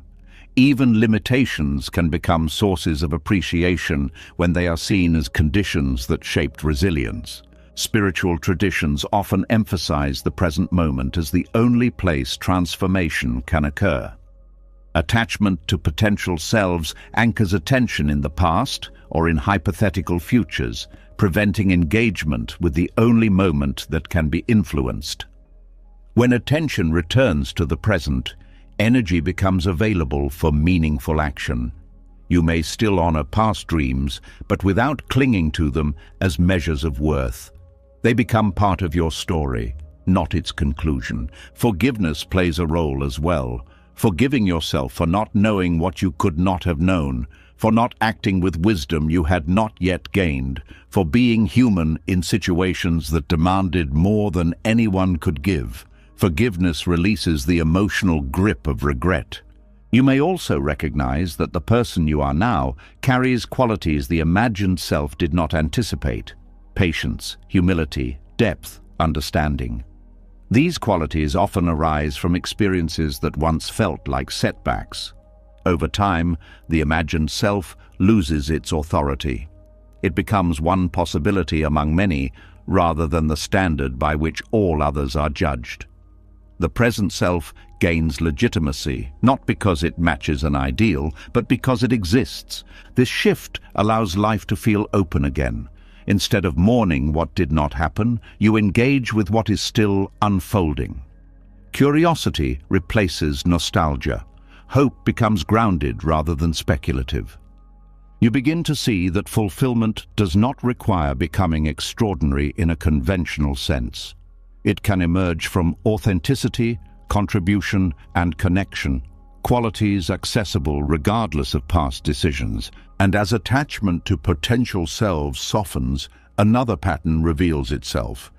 The habit of postponing happiness until some future condition is met, as if life will truly begin later rather than now. As the grip of the person you thought you should have been begins to loosen, another pattern comes into focus, one that quietly shaped how you moved through every stage of life. It is the habit of postponing peace, of placing contentment somewhere ahead, as if happiness were a reward waiting at the end of a long negotiation. You start to notice how often your mind has said, "Not now, later, when things are finally right." There is a quiet sentence that lives in the background of many lives. It sounds hopeful, but it carries a hidden cost. When I finally get there, then I will relax. When I finally fix this, then I will feel okay. When I finally become that person, then life will begin. It feels motivating, almost responsible, because it promises discipline and progress. Yet underneath, it is a refusal to allow peace in the present. Future-based happiness begins as a coping strategy. When circumstances are difficult, imagining a better future provides relief. It gives direction when the present feels uncertain. But when this strategy becomes permanent, it turns into a prison. Instead of moving through life, you start waiting for it. Waiting becomes your default state. You wake up thinking about what must be solved before you can feel calm. You work toward milestones that promise emotional resolution. You tell yourself that rest must be earned, that joy must be justified, that contentment must be delayed until everything is in order. But everything is never fully in order. Life continues to present new challenges, new uncertainties, new responsibilities. Each time one issue resolves, another emerges. The finish line shifts, as described earlier, but now it shifts in terms of emotional permission. Peace is always postponed because conditions are never perfect. Buddhist reflections identify this as a misunderstanding of where happiness originates. When happiness is treated as a future event, the present moment becomes a tool rather than a place of living. Activities are evaluated based on how quickly they move you toward that imagined state. This creates chronic tension. Even positive experiences are overshadowed by the awareness that they are temporary or incomplete. You may struggle to enjoy success because part of your mind is already focused on maintaining it or surpassing it. Relationships can suffer as well. When attention is anchored in future goals, connection in the present feels secondary. You may listen while planning, interact while worrying, celebrate while anticipating the next step. Others sense this absence even if they cannot articulate it. Future-based happiness also fuels anxiety. If peace depends on outcomes that have not occurred yet, uncertainty becomes threatening. You feel compelled to control variables, predict possibilities, prepare for scenarios that may never happen. The mind becomes a strategist rather than a witness. This constant strategizing drains energy. Instead of responding to life as it unfolds, you are preoccupied with simulations of what might happen. The body remains tense because the imagined future cannot be resolved in the present. Another consequence is diminished appreciation. When satisfaction is tied to future achievements, current blessings feel provisional. You tell yourself you will appreciate them later once the bigger problems are solved. Later rarely arrives because new goals replace old ones. There is also a subtle arrogance in the belief that life will become manageable at some point. It assumes that uncertainty is temporary rather than inherent.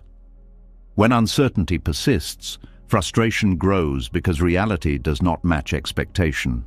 Future-based happiness can disguise itself as responsibility. You may believe that delaying joy is necessary to ensure success or security. While planning and discipline are valuable, they do not require emotional deprivation. The assumption that suffering now guarantees happiness later is rarely examined. Many people reach the goals they thought would solve everything, only to discover that the emotional landscape remains unchanged. They feel confused or ashamed, believing they should be happier. This confusion arises because the internal patterns were not addressed, only the external conditions. Buddhist teachings emphasize that peace is a quality of awareness, not a product of circumstances. It can coexist with difficulty, uncertainty, and imperfection.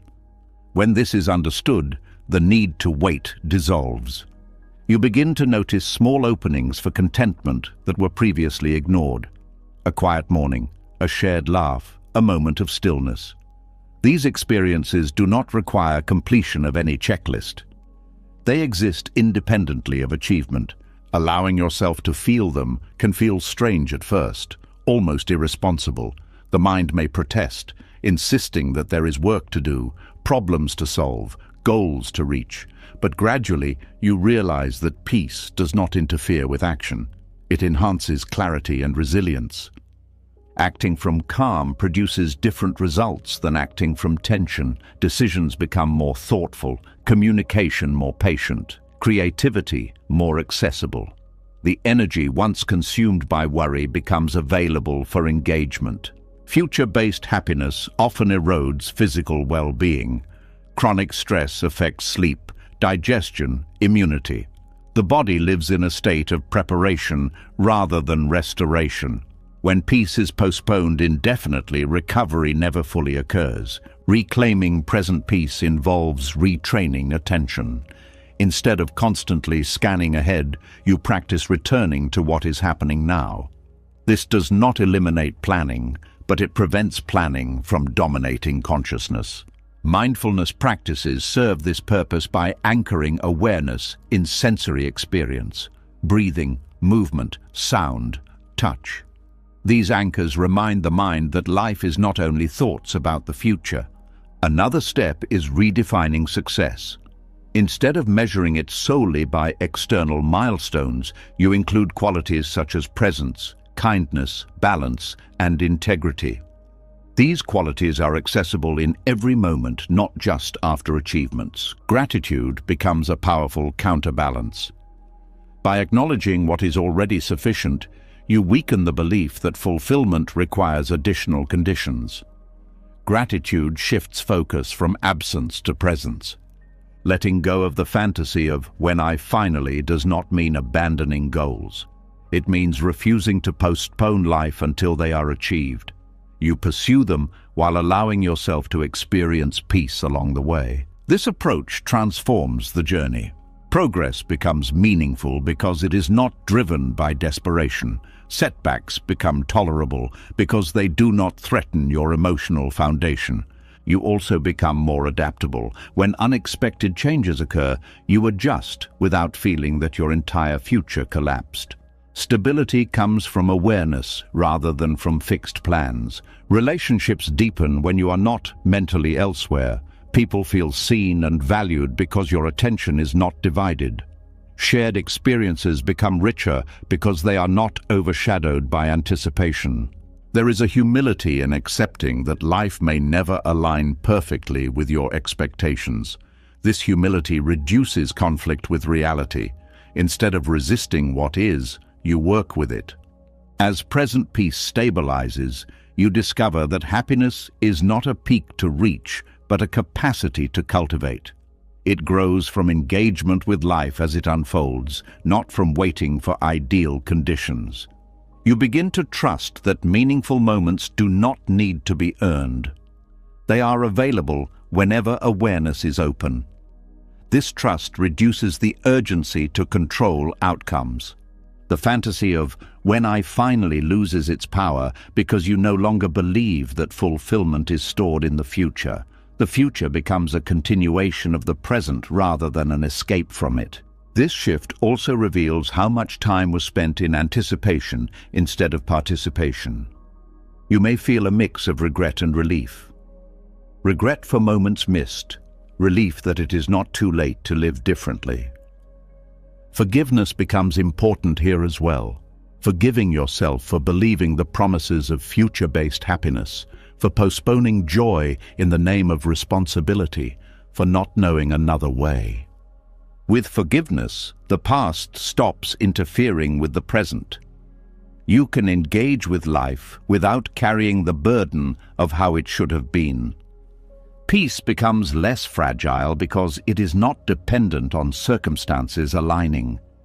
It becomes a background state that supports action rather than waiting for it to end.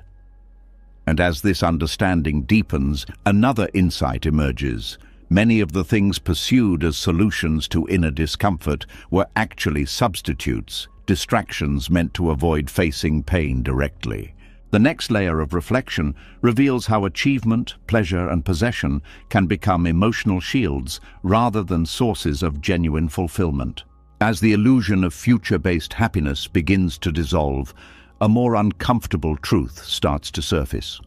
Many of the things pursued were not really about growth, security, or joy. They were ways to keep certain feelings at a distance. When the mind stops projecting peace into the future, it finally has to face what has been quietly waiting underneath, the pain that was never given space to be felt. There is a moment when distractions lose their power. The achievements, the purchases, the constant activity no longer produce the same relief. You notice a silence behind them, a hollow echo that asks a question you have been avoiding. If all of this was supposed to fix something, why does the discomfort return as soon as the excitement fades?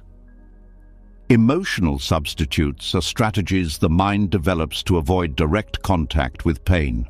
Instead of addressing the source of discomfort, attention shifts towards something that promises temporary relief. This can take many forms: working excessively to outrun feelings of inadequacy, seeking pleasure to numb loneliness, accumulating possessions to create a sense of control. These substitutes are not random.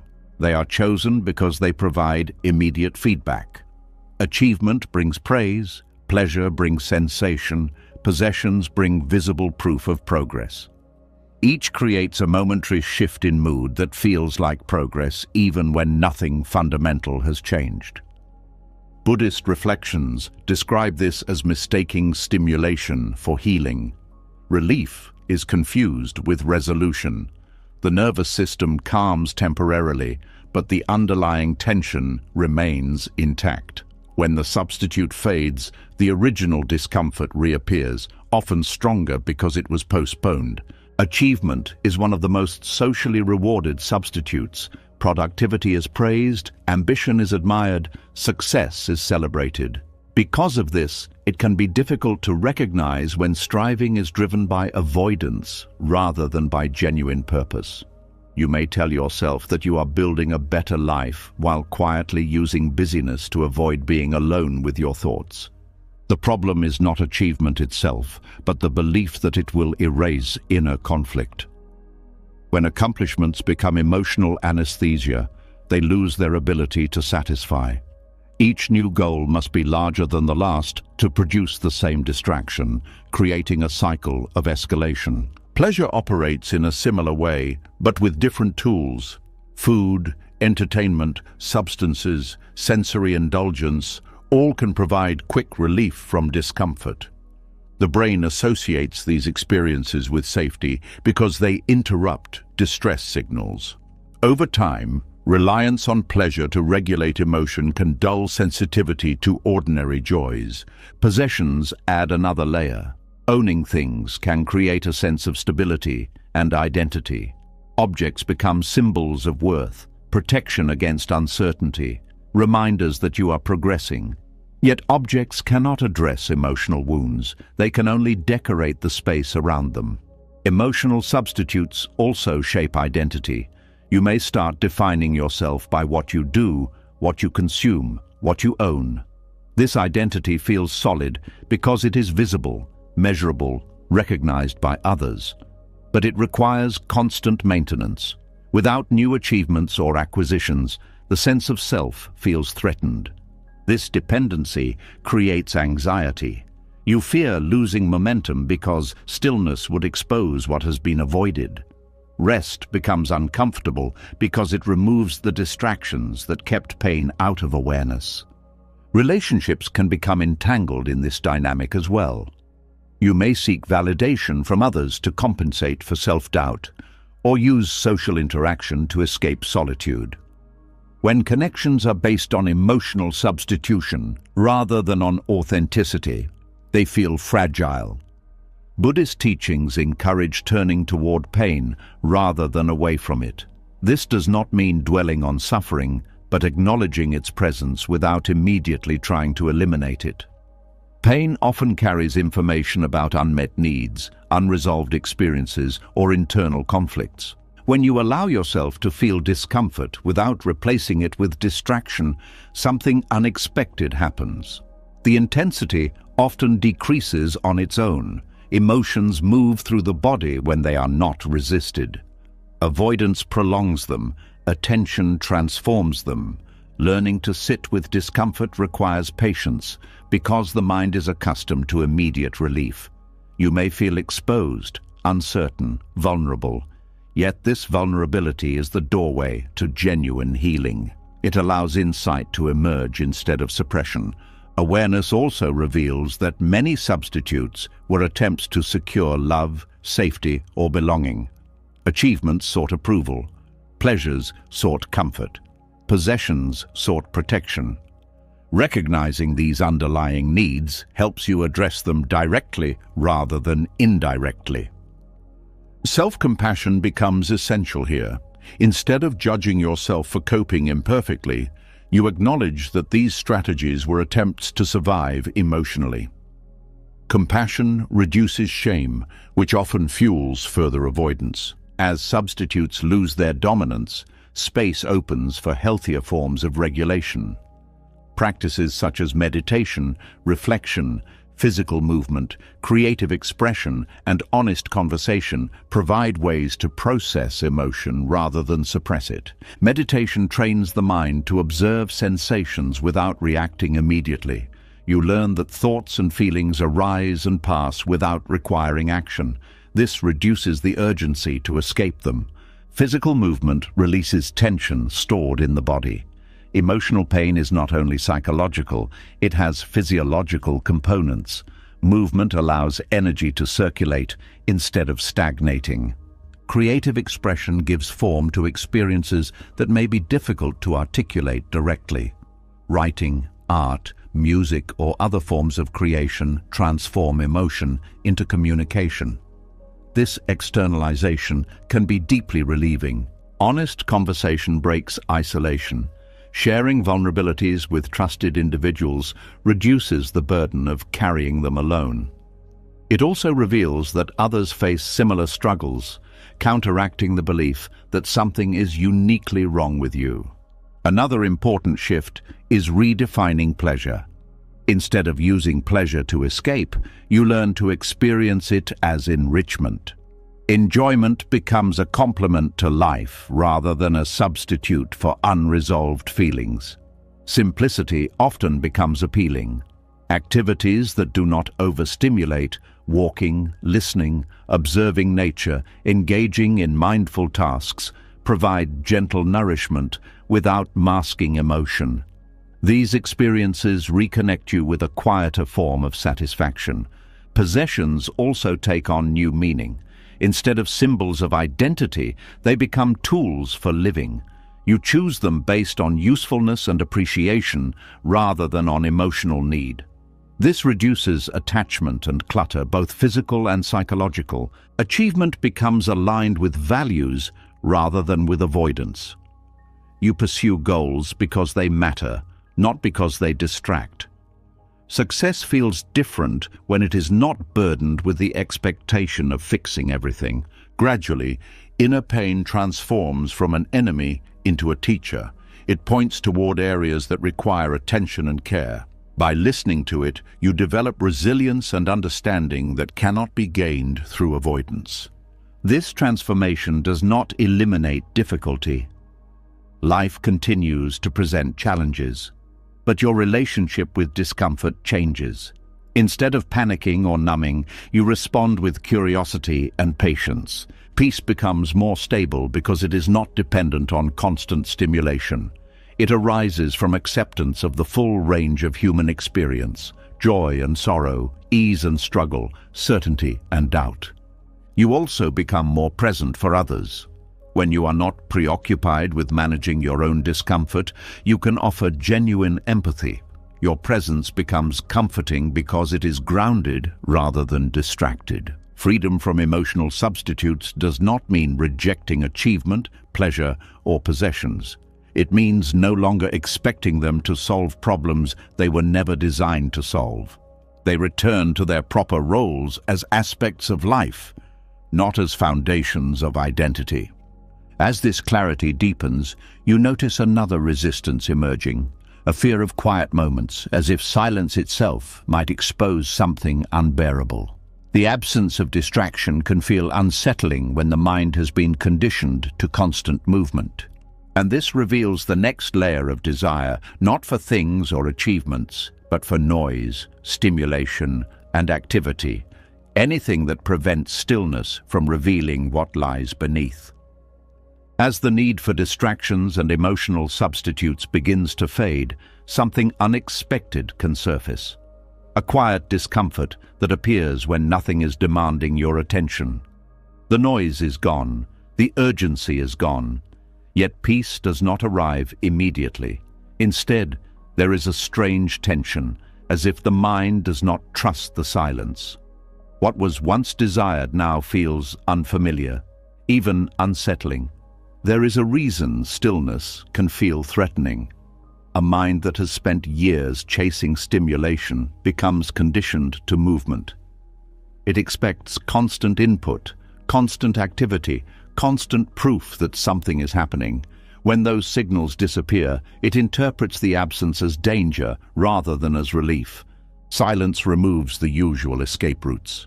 Without conversations, screens, tasks, or goals, there is nothing to project attention onto. Awareness turns inward, and this inward direction can feel exposed. Thoughts that were previously drowned out become audible. Emotions that were postponed return to the surface. Buddhist reflections describe this as encountering the untrained mind. Without the structure of external engagement, the mind reveals its habitual patterns: restlessness, worry, self-criticism, unfinished narratives. These patterns were always present, but activity kept them out of sight. The fear of stillness often begins with this confrontation. You realize how crowded the inner landscape has been. Silence does not create these thoughts. It simply stops covering them. This can feel overwhelming because there is no immediate solution, no action to take that will resolve everything at once. Another reason stillness feels uncomfortable is the loss of identity tied to productivity. Many people define themselves by what they accomplish. When nothing is being produced, a subtle question arises: who am I without activity? This question can provoke anxiety because it challenges long-held beliefs about worth. Activity provides a sense of control.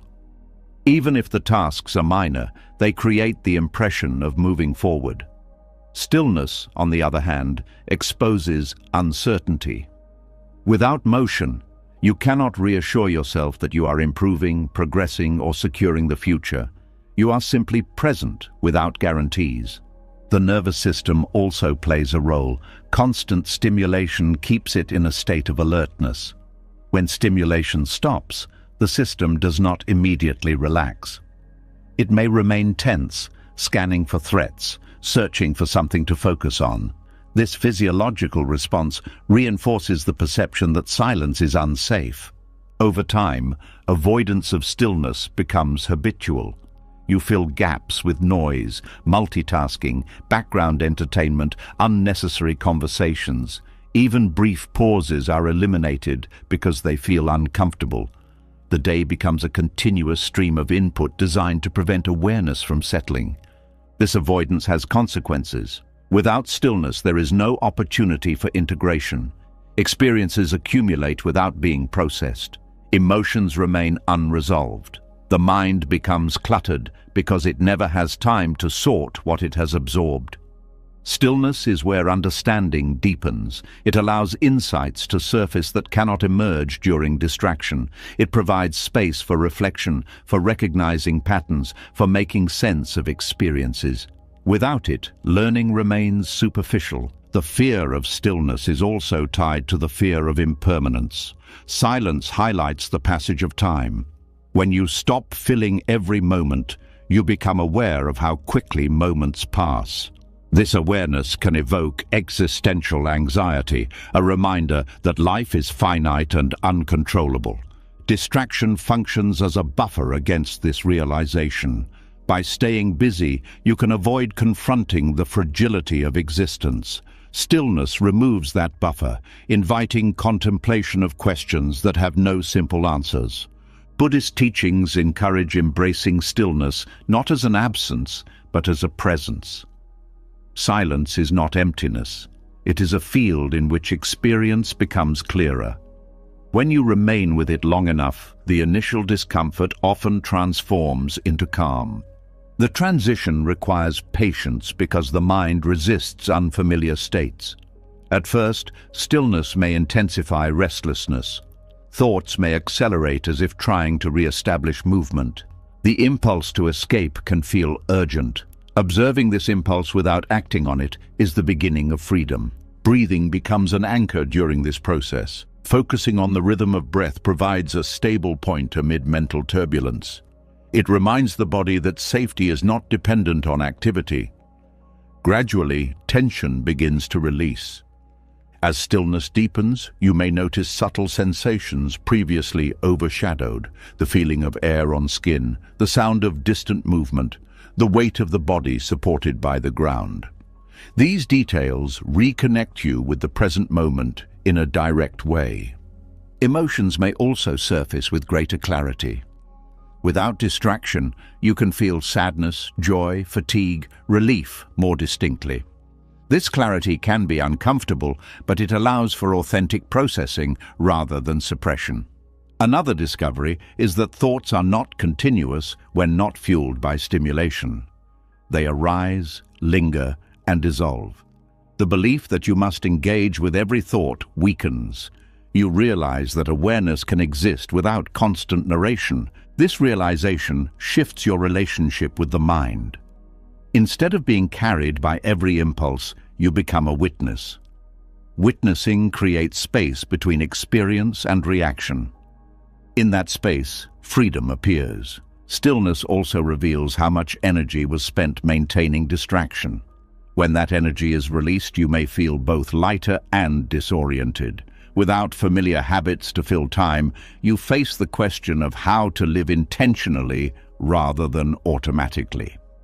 Creativity often emerges from this openness. Ideas form without pressure. Connections appear between unrelated experiences. Insights surface unexpectedly. The mind, no longer overloaded, can function more fluidly. Relationships benefit as well.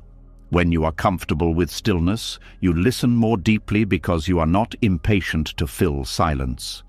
Conversations become more meaningful because they are not rushed. The fear of stillness often masks a deeper fear, the fear of encountering yourself without filters. Distractions act as layers that define identity. Without them, you meet the raw experience of being alive with all its uncertainty and vulnerability. This encounter can be transformative. You see that identity is not fixed, but fluid. You are not only the roles you perform or the goals you pursue. You are also the awareness that observes them. Compassion naturally arises from this recognition. You understand your own struggles more gently, which extends to others. Judgment softens because you see how much effort goes into avoiding pain. Peace becomes less dependent on conditions. It is no longer something you must achieve through control or acquisition. It is a quality that emerges when resistance subsides. Stillness does not eliminate desire, but it changes its texture. Wants become less urgent, less tied to identity. You can pursue goals without feeling that your survival depends on them. There is also a sense of intimacy with life that distraction obscures. Ordinary experiences become vivid because attention is not divided. Eating, walking, resting, observing, these regain depth. Over time, silence becomes less threatening and more restorative. You begin to seek it not as an escape from life, but as a way to engage with life more fully. It becomes a place where you return to yourself. This transformation reveals that the mind's addiction to wanting was partly fueled by fear of what would happen if wanting stopped. Now you see that when wanting pauses, awareness remains. Existence continues without the constant push. With this understanding, you carry stillness into activity. Even in motion, there is an inner quiet that stabilizes perception. You respond rather than react. You choose rather than chase. And as stillness integrates into daily life, another insight begins to form. The realization that what you own, accumulate, and protect has often been used as armor against vulnerability, a way to defend a fragile sense of self against the uncertainty of being. As stillness becomes less frightening and you begin to feel at home in your own presence, another pattern quietly reveals itself. The way objects, achievements, and symbols were gathered not just for comfort, but for protection. In the silence, it becomes clear that many things you once called necessities were actually shields. They were ways to feel solid in a world that often feels uncertain, ways to build a visible structure around a self that sometimes felt fragile. There is a subtle reassurance that comes from ownership. When something is yours, it feels like an extension of your existence, your home, your devices, your clothes, your collections. Each item tells a story about who you are or who you want to be seen as. Ownership creates a boundary between you and the unpredictability outside. It says, "This is mine, this is stable, this is proof that I am established." Buddhist reflections describe this attachment to possessions as a response to insecurity about identity. When the sense of self feels unstable, external objects become anchors. They provide continuity in a life where everything else changes. If your role shifts, if relationships evolve, if circumstances fluctuate, the objects remain, offering the illusion of permanence. This illusion is powerful because it is visible. Internal qualities such as wisdom, kindness, or awareness are intangible and difficult to measure. Objects, on the other hand, can be counted, displayed, compared. They become evidence that you are progressing, that you matter, that you belong. Ownership also offers protection against judgment. When you possess symbols of success or status, you feel less exposed to criticism. It is as if the objects speak on your behalf, declaring your value before anyone has a chance to question it. Without them, you may fear being seen as insignificant or unprepared. The relationship between ownership and identity often begins early. Children attach to toys not only for enjoyment but for comfort. As adults, the objects change, but the emotional function can remain. A car may replace a toy, a home may replace a blanket, but the underlying need for security persists. Consumer culture amplifies this tendency by linking possessions to personal worth. Advertisements rarely sell products directly. They sell identities. They promise confidence, attractiveness, belonging, respect. The message is subtle but consistent. Acquiring the right things will protect you from feeling inadequate. This creates a cycle where insecurity fuels consumption and consumption temporarily reduces insecurity. The relief fades, prompting the search for the next acquisition. Over time, accumulation becomes habitual, not because each item is necessary, but because the act of acquiring itself feels stabilizing. Ownership can also serve as a buffer against emotional vulnerability. When you feel uncertain about relationships or self-worth, focusing on material control feels safer. Objects do not reject you, misunderstand you, or change unpredictably. They remain where you place them, responding only to your decisions. However, this safety comes at a cost. The more identity is tied to possessions, the more fragile it becomes. Loss, damage, or comparison can trigger disproportionate distress because the objects were carrying emotional weight beyond their practical function. Minimal disruptions can feel threatening when they affect something symbolic. A broken device, a financial setback, or a change in living conditions can feel like an attack on the self rather than a manageable inconvenience. Ownership also influences behavior. You may choose paths that prioritize maintaining what you have rather than exploring new possibilities. Fear of losing stability can limit growth, creativity, and risk-taking. Life becomes centered around preservation rather than exploration. Relationships may also be affected. If possessions are used to define identity, interactions can become transactional. You may feel pressure to present a certain image or to evaluate others based on their symbols. Authentic connection becomes secondary to maintaining status. Buddhist teachings encourage examining the impermanence of all things, including possessions. Objects age, break, become obsolete, lose relevance. Recognizing this impermanence weakens the illusion that they can provide lasting security. Letting go does not mean rejecting material comfort or stability. It means understanding that objects cannot substitute for inner resilience. Security derived from awareness and adaptability is less vulnerable to external change. Gratitude shifts the focus from ownership to appreciation. Instead of defining yourself by what you possess, you appreciate how objects support your life. They become tools rather than extensions of identity. Simplicity often follows this shift. You begin to value quality of experience over quantity of accumulation. Space opens up, both physically and mentally, allowing attention to return to what truly matters. There is also a sense of relief in realizing that you do not have to maintain a certain image to be worthy. Without the burden of constant comparison and display, life feels lighter. Choices become guided by authenticity rather than by expectation. Generosity naturally increases when attachment loosens.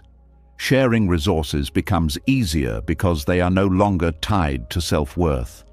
Giving feels like an expression of abundance rather than a loss. The environment benefits as well. Reduced consumption lessens strain on resources and encourages sustainable living. This alignment between personal well-being and collective responsibility creates a deeper sense of purpose. Ownership as psychological armor often masks a fear of emptiness. Without the objects, who are you?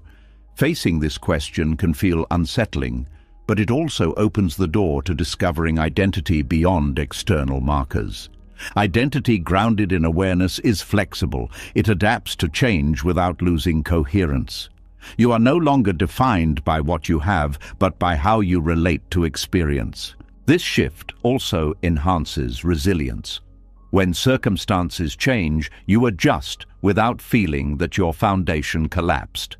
Stability comes from within rather than from external arrangements. As attachment to possessions softens, appreciation for non-material experiences deepens.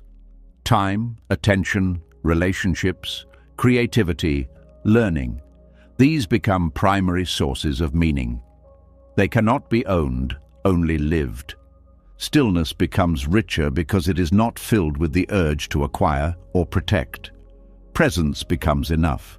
You begin to see that the self you were trying to defend did not need armor, only understanding. And as this understanding settles, Another pattern becomes visible: the way desire itself often serves as a distraction from confronting the reality that everything changes, that loss is inevitable, and that no possession or identity can shield you from impermanence. As the need to protect identity through ownership begins to soften, a deeper discomfort starts to surface, not about what you have, but about what you cannot keep. Beneath the urge to accumulate and secure lies a quiet fear that nothing truly stays, that everything you rely on will eventually change, fade, or disappear. When this truth comes closer to awareness, the mind often responds by wanting more, not because more is needed, but because wanting itself creates the illusion of moving away from loss. There is something deeply unsettling about impermanence. Relationships shift, bodies age, roles dissolve, circumstances transform without asking permission. Even the things that once felt solid slowly reveal their fragility. Desire becomes a way to look in another direction, a strategy to stay occupied so that the reality of change does not fully register. Wanting more feels active, hopeful, forward-moving.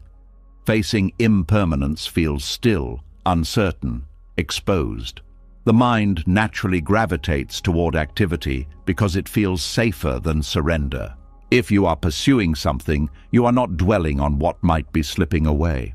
Buddhist reflections describe desire as a response to the discomfort of transience. Instead of accepting that life is fluid, the mind tries to stabilize it through acquisition, achievement, and control. Each new pursuit promises continuity, a sense that something enduring is being built against the tide of change. This is why major life transitions often trigger intensified desire. When you sense that a chapter is ending, a relationship evolving, a career shifting, a phase of life closing, the impulse to start something new can feel urgent. New goals, new plans, new distractions fill the space where uncertainty would otherwise expand. Desire also offers the illusion of time extension. If you are focused on future possibilities, you do not have to fully confront the passage of time. Planning becomes a shield against awareness of finitude. You tell yourself that the best parts are still ahead, postponing the need to process what has already passed. Loss, in particular, activates this mechanism. When something or someone leaves your life, the emptiness can feel overwhelming. Pursuing new experiences, connections, or possessions can soften the blow temporarily. It gives the impression that the void is being filled, even though grief remains beneath the surface. Avoiding grief through desire prevents integration. Grief is not only sadness, it is the process through which you adjust to a changed reality. When it is bypassed, unresolved emotions linger, resurfacing in unexpected ways. Restlessness, irritability, numbness, or persistent dissatisfaction.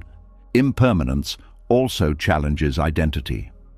If everything changes, who are you in the midst of that change? Desire provides a narrative of continuity. It tells you that you are still the person striving, building, becoming. Without it, identity may feel uncertain. This uncertainty can be interpreted as weakness rather than as openness. The mind prefers defined roles and predictable paths because they reduce ambiguity. Desire promises structure, a storyline that makes life feel coherent even when circumstances are unstable. Control is another element. Wanting something gives the impression that you can shape outcomes. Even if the outcome is uncertain, the act of wanting feels proactive. Accepting impermanence, on the other hand, involves acknowledging limits, recognizing that not everything can be directed. Buddhist teachings emphasize that suffering arises when reality is resisted. Impermanence is not a problem to solve, but a condition to understand.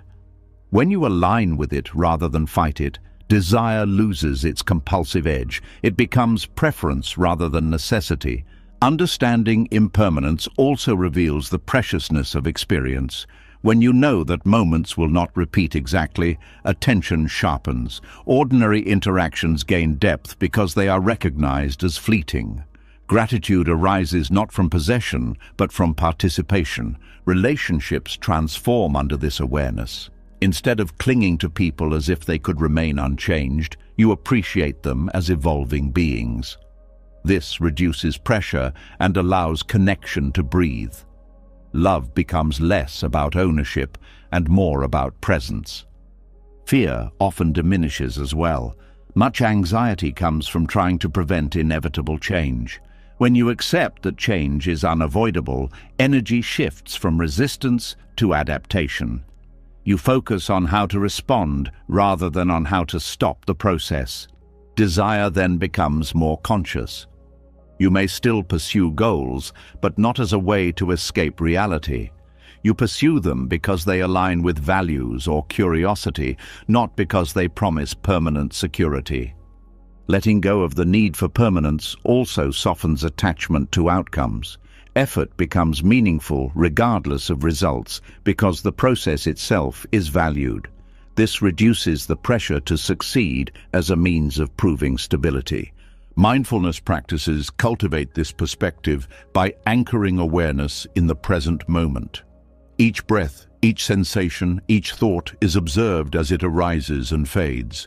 This direct experience of change trains the mind to accept impermanence not as an abstract concept, but as a lived reality. Nature offers similar lessons. Seasons shift, weather fluctuates, landscapes evolve. Observing these patterns reminds you that transformation is not a personal failure. It is the rhythm of existence. Creativity often flourishes when impermanence is embraced. Without the need to preserve everything exactly as it is, you allow experimentation and renewal. You become less afraid of endings because you trust beginnings to follow. There is also a sense of liberation in recognizing that you do not have to hold everything together. Life continues even when plans dissolve. New forms emerge from disruption. This resilience is easier to perceive when you are not clinging to a fixed image of how things should remain. Desire as escape often masks a deeper longing, not for more things, but for reassurance that loss will not erase meaning. When you face impermanence directly, you discover that meaning is not dependent on permanence. It arises from engagement, compassion, and awareness. Spiritual traditions speak of this as freedom from attachment. Attachment is not love or appreciation. It is the demand that what you value must not change. Releasing that demand allows love to coexist with acceptance of transience. Grief becomes less frightening when it is understood as a natural response rather than as a threat. It reflects the depth of connection, not the failure to control. Allowing grief to move through you honors what was meaningful without denying what has changed. As you become more comfortable with impermanence, desire loses its role as a shield. It becomes one aspect of experience rather than a defense mechanism. You can want without being driven, pursue without being desperate. Peace grows from this alignment. You are no longer exhausted from trying to outrun reality. Energy returns because it is not spent on maintaining illusions of stability. You also develop patience with yourself and others. Recognizing that everyone is navigating change reduces harsh judgments. Compassion becomes easier because you see the shared vulnerability underlying human behavior. Life feels less like a race against time and more like a flow you are participating in. Urgency softens into attentiveness. Each moment becomes sufficient because it does not need to last forever to be meaningful. And as acceptance of impermanence deepens, another subtle pattern comes into view. The way the mind, accustomed to constant stimulation and motion, can find peace unfamiliar or even dull, preferring chaos because it feels alive compared to quiet stability. As acceptance of change begins to settle into your awareness, a surprising reaction can appear, not relief, but unease. Without constant struggle, without urgent desires pulling you forward, life can feel strangely flat. The calm you once wished for does not immediately feel comforting. Instead, it can feel unfamiliar, almost empty, as if something important is missing. This reaction reveals how deeply the mind has been shaped by stimulation and tension. An untrained mind becomes accustomed to intensity. Chaos, pressure, drama, and constant activity create a sense of aliveness because they flood the body with energy. When that energy subsides, the contrast can feel like loss rather than peace. Stillness does not excite the senses in the same way, so it is interpreted as dull. Restlessness is not simply impatience, it is a learned state. Over time, the nervous system adapts to high levels of stimulation. Fast-paced environments, endless information, emotional highs and lows, these conditions recalibrate what feels normal. When stimulation decreases, the system searches for it, just as a body accustomed to noise struggles in silence. Buddhist reflections describe this as the monkey mind, constantly jumping from thought to thought, sensation to sensation, unable to settle. The mind seeks novelty because novelty interrupts the discomfort of stillness. It would rather chase something new than remain with what is already present. Peace feels boring to an untrained mind because peace lacks urgency. There is nothing to fix, nothing to chase, nothing to prove. Without a target, the habitual machinery of striving has nowhere to direct itself. This absence can feel disorienting, like a vehicle still accelerating after the road has ended. Many people mistake restlessness for ambition or productivity. They believe constant movement is necessary to stay relevant or successful. Slowing down feels risky, as if it might lead to stagnation. This belief reinforces the cycle, keeping the mind in perpetual motion. Emotional turbulence can also become familiar. If life has included frequent stress or instability, calm may feel suspicious. You may anticipate that something will go wrong because chaos has conditioned your expectations. The absence of problems can feel temporary, like a calm before a storm. The body participates in this pattern. Stress hormones elevate alertness, sharpen focus, and create a sense of urgency. When these hormones decrease, energy levels shift. Without understanding this physiological change, you may interpret it as lack of motivation rather than as recovery. Restlessness also arises from unresolved thoughts. When the mind finally slows, unfinished concerns surface. Tasks postponed, decisions avoided, conversations left incomplete, all demand attention. Instead of addressing them directly, the mind may seek distraction to push them back down. Technology intensifies restlessness by providing constant stimulation. Quick rewards, endless content, immediate feedback. These features train the brain to expect rapid change. Slow experiences struggle to compete, making ordinary life feel muted. Attention becomes fragmented under these conditions. Focusing on a single activity for an extended period feels difficult because the brain expects novelty. Multitasking becomes habitual even when unnecessary, preventing deep engagement. Boredom, often feared, is actually a gateway to creativity and insight. When external input decreases, the mind begins to generate its own material. Ideas emerge, memories resurface, connections form. Avoiding boredom deprives you of this natural process. Training the mind involves gradually increasing tolerance for stillness. Short periods of quiet reflection, mindful breathing, or focused activity rebuild the capacity to remain present without stimulation. At first, discomfort may intensify because the contrast is stark. Patience is essential because conditioning does not dissolve instantly. The mind may resist by creating new worries, fantasies, or impulses. Observing these reactions without judgment weakens their hold. Physical practices such as slow walking, stretching, or mindful movement help regulate energy levels. They provide gentle stimulation without overwhelming the senses, easing the transition from chaos to calm. Nature offers a supportive environment for retraining attention. Natural settings engage the senses softly. The sound of wind, the movement of water, the patterns of light. These stimuli are rich yet not intrusive, encouraging relaxation without dullness. As sensitivity returns, you begin to notice subtler forms of pleasure. The taste of food becomes more vivid, conversations more nuanced, ordinary tasks more satisfying. Peace reveals its texture, no longer mistaken for emptiness. Emotional stability grows from this awareness. Without constant highs and lows, feelings become easier to navigate. You respond rather than react because you are not overstimulated. Relationships improve when restlessness decreases. You can be present without needing entertainment or distraction. Silence shared with another person becomes comfortable rather than awkward. Productivity also changes. Instead of frantic activity, you work with sustained focus. Quality replaces quantity because attention is not scattered. The fear of missing out diminishes as you appreciate depth over variety. You realize that meaningful experiences do not require constant novelty. Repetition can be enriching when approached with awareness.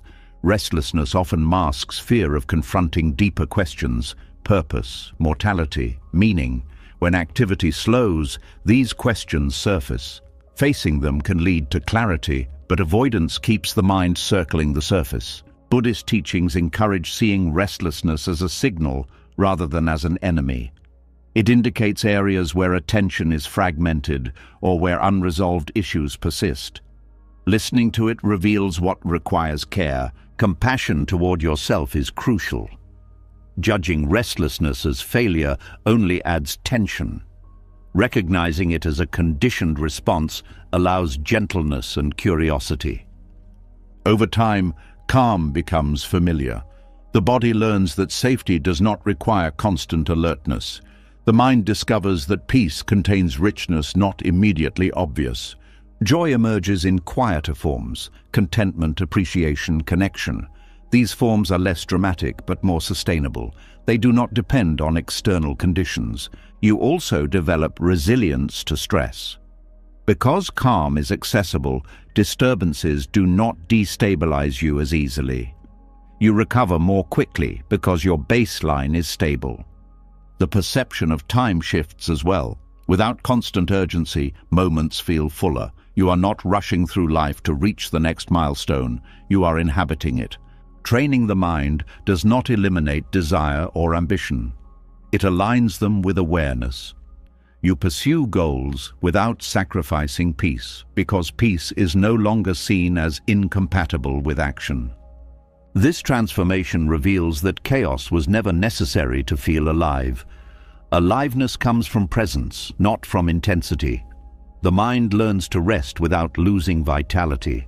And as restlessness softens into steadiness, another subtle tendency becomes visible: the way even spiritual growth and self-improvement can become new objects of craving, pursued with the same urgency that once fueled material desires. As the mind becomes calmer and less driven by chaos, a new temptation can quietly appear. The desire to secure this calm, to hold on to it, to turn peace itself into something to achieve and possess. What once was a release from striving can slowly become another form of striving. The search for freedom transforms into a new kind of pressure, subtle but persistent, because now the goal is not material success, but inner perfection. There is a paradox hidden in the path of growth. The very tools meant to free you from craving can become objects of craving themselves. Meditation becomes a performance. Wisdom becomes a status symbol. Detachment becomes something to display rather than something to live. Without noticing, the mind replaces one set of desires with another that appears more refined. Spiritual materialism is the tendency to treat personal development, healing, or enlightenment as acquisitions. Instead of collecting possessions, you collect experiences, insights, practices, and identities that signal progress. These collections may not occupy physical space, but they occupy psychological space just as strongly. Buddhist reflections warn that the ego is adaptable. It can use any narrative to reinforce itself, even the narrative of transcendence.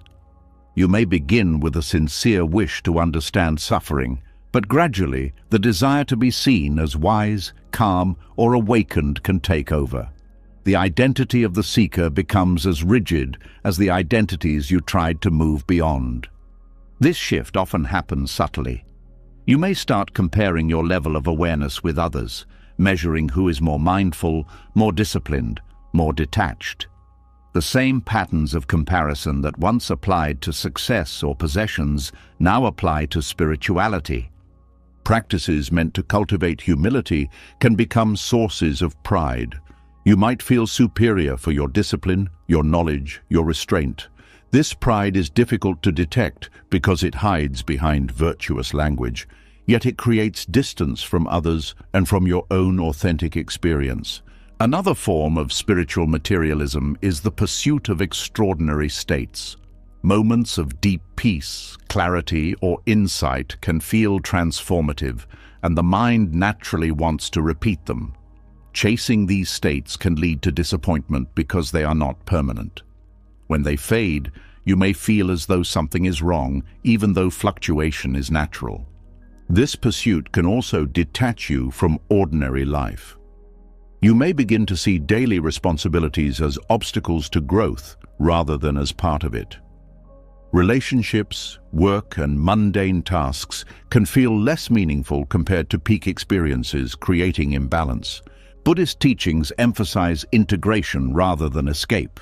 The purpose of practice is not to live in a separate realm of calm, but to bring awareness into every aspect of life. Enlightenment is not a destination to reach, but a way of relating to experience. Spiritual materialism often involves accumulating information without transformation. Reading, listening, attending workshops, these activities can create the illusion of progress. Knowledge becomes a substitute for practice, providing comfort without requiring change. The mind enjoys this because it maintains control. Genuine transformation involves uncertainty, vulnerability, and letting go of familiar patterns. Intellectual understanding alone does not threaten the ego in the same way. Another sign of this tendency is constant searching for the perfect method. You move from one practice to another, believing that the next one will finally deliver lasting peace. This movement mirrors the earlier pattern of seeking satisfaction through external means. Patience becomes difficult because progress is measured by intensity rather than by depth. Quiet, gradual shifts may be overlooked because they do not feel dramatic. The desire for visible results interferes with subtle growth. Spiritual identities can also become restrictive. Labels such as mindful, awakened, disciplined, or detached create expectations that you may feel pressured to maintain. When emotions or struggles arise, you may suppress them to preserve the image, preventing authentic processing. Authenticity requires acknowledging imperfection. Growth does not eliminate human vulnerability. It changes your relationship with it. Pretending to be beyond difficulty creates internal conflict because it denies reality. Buddhist reflections encourage humility as an antidote. Humility recognizes that understanding is always partial, that learning continues, that no state of mind is permanent. This perspective keeps the path open rather than rigid. Compassion is equally important. When you stop judging yourself for not being perfectly calm or wise, you create space for genuine insight. Compassion also extends to others, reducing the urge to measure or compare. Letting go of spiritual ambition does not mean abandoning growth. It means shifting motivation from self-image to sincere curiosity. You practice not to become special, but to understand experience more clearly. Daily life becomes the primary field of practice. Ordinary interactions, frustrations, and joys provide opportunities to observe the mind in action. Growth happens through engagement rather than through withdrawal. There is also a recognition that awakening is not something you own. It is not a possession that can be secured. It is a moment-to-moment openness to reality as it unfolds. Trying to hold onto it converts it into another object of desire. Gratitude deepens when you stop chasing extraordinary experiences. Simple awareness of breathing, walking, listening becomes meaningful because it is no longer overshadowed by expectations. Humor can help dissolve spiritual seriousness.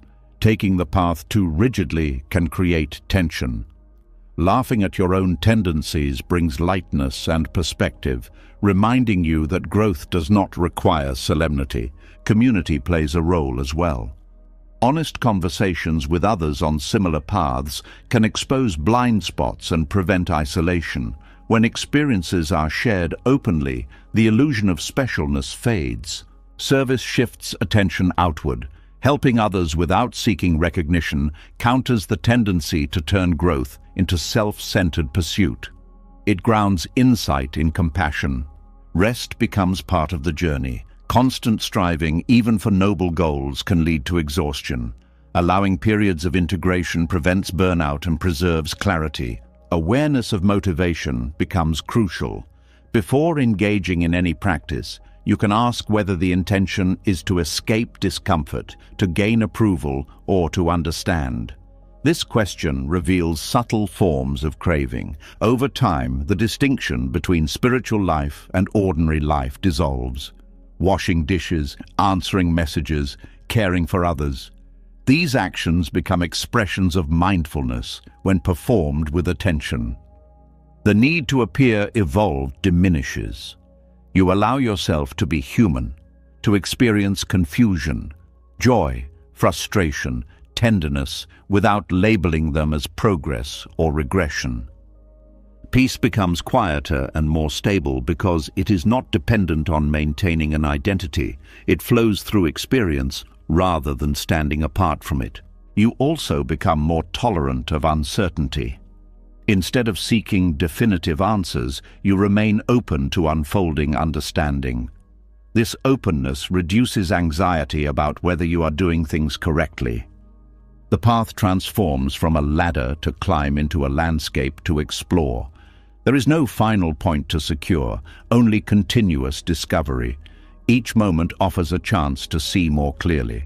And as the urge to perfect yourself softens, another pattern becomes visible. The constant drive to become someone different, someone improved, as if your current existence were insufficient on its own. As the pressure to perfect yourself begins to fade, another habit steps into view. The quiet refusal to accept where you are right now. Even without chasing possessions or spiritual status, the mind can still whisper that this version of you is temporary, incomplete, not yet worthy of rest. It promises that peace will come later when you finally become someone else. There is a restless energy behind the need to become. It feels productive, hopeful, forward-moving, yet it carries a hidden message. Who you are in this moment is not enough. This message can be so familiar that it no longer sounds harsh. It sounds like ambition, discipline, responsibility, but beneath it is a deep discomfort with simply existing without improvement. The addiction to becoming begins with comparison and expectation, but it survives even after those influences weaken. It becomes a self-sustaining cycle. You set a standard, move toward it, reach it, and immediately set another. Each step forward creates a new distance to close. Buddhist reflections describe this as a refusal to inhabit the present. The mind lives in a future version of life, constantly rehearsing what must change. The present becomes a waiting room rather than a place of living. You are always preparing to arrive somewhere else. Preparation replaces participation. You may tell yourself that constant improvement is necessary to avoid stagnation. Growth is valuable, but when it is driven by rejection of the present self, it becomes exhausting. You are not growing out of curiosity or love. You are growing out of discomfort with being as you are. This discomfort can originate from early experiences where approval depended on performance. If acceptance was conditional, you learned to equate worth with progress. Rest felt dangerous because it risked losing validation. Even as an adult, the pattern persists internally. The mind becomes a taskmaster, issuing instructions for continuous refinement. Improve your skills, refine your personality, optimize your habits, upgrade your life. Each suggestion seems reasonable on its own, but together they create a sense that completion is always out of reach. Identity becomes fluid in an unhealthy way. Instead of discovering who you are, you constantly replace yourself with a projected version. You may feel unsure which parts of your personality are authentic and which are constructed for approval or success. Relationships can become strained when you are never fully present. Others may sense that you are evaluating yourself during interactions, wondering how to improve rather than connecting naturally. This self-monitoring creates distance. The addiction to becoming also interferes with gratitude. Appreciation requires acknowledging the sufficiency of the present. When attention is fixed on future improvements, current blessings feel provisional. You tell yourself they will matter later, after you become better. Restlessness increases because the finish line keeps moving. Even achievements that once seemed significant lose their emotional impact quickly. Satisfaction fades as soon as the next goal appears. There is also a subtle fear of stopping. If you pause, you may feel empty, uncertain, or exposed. Movement provides distraction from these feelings. Without it, you must face the possibility that identity was built around striving rather than around being. Buddhist teachings encourage recognizing the difference between growth and escape. Growth arises from curiosity and compassion, while escape arises from dissatisfaction and fear. When you examine your motivation, you may discover how often the urge to become was an attempt to outrun discomfort. Presence offers an alternative. Presence does not deny the value of improvement, it balances it with acceptance. You work toward change while honoring the reality of where you stand. This balance reduces internal conflict. Acceptance is often misunderstood as passivity. In truth, it is clarity. When you accept your current state, you see it accurately without distortion from shame or denial. This clarity allows effective action because it is grounded in reality rather than in fantasy. Self-compassion becomes essential. Instead of treating yourself as a project to fix, you treat yourself as a person to understand. Compassion softens the harsh inner voice that insists you must become someone else to be worthy. Mindfulness practices help anchor attention in the present moment. When you observe sensations, thoughts, and emotions as they arise, you experience life directly rather than through the lens of improvement. This direct experience reveals that the present is not empty, it is full of subtle detail. Creative expression can also shift focus from becoming to being. Creating something for its own sake, without measuring its value, reconnects you with intrinsic motivation. The process matters more than the outcome. Nature provides another reminder. Trees do not rush to grow. They respond to conditions. Seasons unfold without urgency. Observing these patterns helps recalibrate your sense of time and progress. Relationships deepen when you allow yourself to be seen as you are, rather than as you hope to be. Vulnerability invites connection because it signals authenticity. Others feel less pressure to perform as well. Letting go of constant becoming does not eliminate aspiration, it refines it. Goals become expressions of interest rather than proofs of worth. Failure becomes information rather than condemnation. You also discover that identity is not a fixed destination. It is a process shaped by experience, reflection, and choice. Trying to finalize it prematurely creates tension. Allowing it to evolve naturally reduces pressure. Peace emerges when you stop negotiating with yourself about when you will be allowed to feel okay. Instead of postponing acceptance, you extend it to the present moment. This does not freeze you in place, it stabilizes you. From stability, action becomes more effective because it is not driven by panic. Decisions are guided by values rather than by insecurity. You respond to opportunities instead of chasing validation. Joy returns in quieter forms. Activities that once felt ordinary regain meaning because they are not overshadowed by self-criticism. You experience them directly rather than as steps towards something else. Time feels different when you are not racing against your own expectations. Moments stretch because they are inhabited fully. You are not measuring them against future possibilities. There is also relief in realizing that you do not need to reinvent yourself constantly. You can refine, adapt, learn without discarding who you have been. Continuity becomes comforting rather than limiting. Buddhist reflections emphasize that enlightenment is not becoming a different person, but seeing clearly who you already are beneath the layers of conditioning. This clarity dissolves the urgency to transform into an idealized self. The present becomes sufficient, not because it is perfect, but because it is real. You engage with it as it is, rather than as a stepping stone to somewhere else. And as the compulsion to become relaxes into acceptance, another realization surfaces, that even when you achieve what you once believed would complete you, a subtle emptiness can remain, revealing that success alone cannot provide inner fulfillment. As the urge to constantly reinvent yourself begins to settle, a quiet question can surface. If becoming someone else was never the answer, why did achieving so much still fail to bring lasting peace?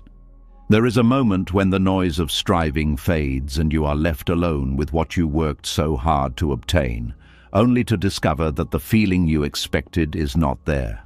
The success is real, the recognition is real, yet something inside remains untouched. There is a particular kind of emptiness that does not come from failure, but from accomplishment. It appears after goals are reached, after milestones are celebrated, after the effort finally pays off. Instead of relief, there is silence. Instead of fulfillment, there is a subtle question. Was this all it was supposed to be? Achievement creates a powerful narrative. It promises closure, validation, and resolution. You believe that once you arrive, uncertainty will disappear, but arrival often reveals that the inner landscape has not changed as much as expected. External circumstances shifted, but the mind remains restless. Buddhist reflections explain that success cannot resolve inner confusion because it operates on a different level. Achievement addresses conditions outside the self: status, resources, recognition. Inner clarity requires understanding the nature of desire, identity, and suffering. Without that understanding, success becomes another environment in which the same patterns continue. The emptiness behind achievement often surprises people because it contradicts cultural messages. Society teaches that success equals happiness, that hard work guarantees fulfillment. When this equation fails, individuals may feel ashamed or ungrateful, believing something is wrong with them. This shame can lead to deeper isolation. You may hesitate to express dissatisfaction because others assume you should be satisfied. Gratitude becomes performative rather than genuine, masking confusion rather than resolving it. One reason success feels hollow is that it does not address emotional needs formed earlier in life. Recognition cannot replace belonging, wealth cannot replace love, status cannot replace self-acceptance. These needs operate independently of accomplishment. Achievement can also create new pressures. Once you reach a certain level, expectations increase. You must maintain performance, protect reputation, justify your position. The fear of losing what you gained can overshadow the joy of having it. Identity may become entangled with success. You define yourself by your role or accomplishments, making it difficult to separate who you are from what you do. When challenges arise, they feel like threats to existence rather than as normal fluctuations. Relationships can shift under the weight of success. Some connections become transactional, influenced by status or opportunity. Authentic interaction becomes harder to find because people respond to your achievements rather than to your humanity. There is also a loss of innocence. Before success, possibilities feel open and undefined. After success, paths narrow because you are expected to continue in the same direction.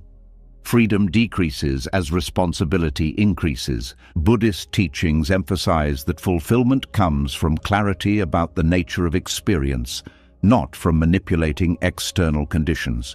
Clarity involves seeing thoughts, emotions, and desires without identifying with them completely. It reveals that peace is not produced by events, but by awareness. When inner clarity is absent, success amplifies confusion rather than resolving it. You have more resources to pursue distractions, more opportunities to reinforce patterns, more pressure to sustain an image. Without grounding, expansion can feel destabilizing. Another factor is adaptation. Humans adjust quickly to improved circumstances. What once felt extraordinary becomes normal.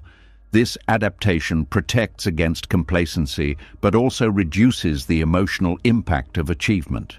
Satisfaction fades as novelty diminishes. Pleasure derived from success is often tied to comparison.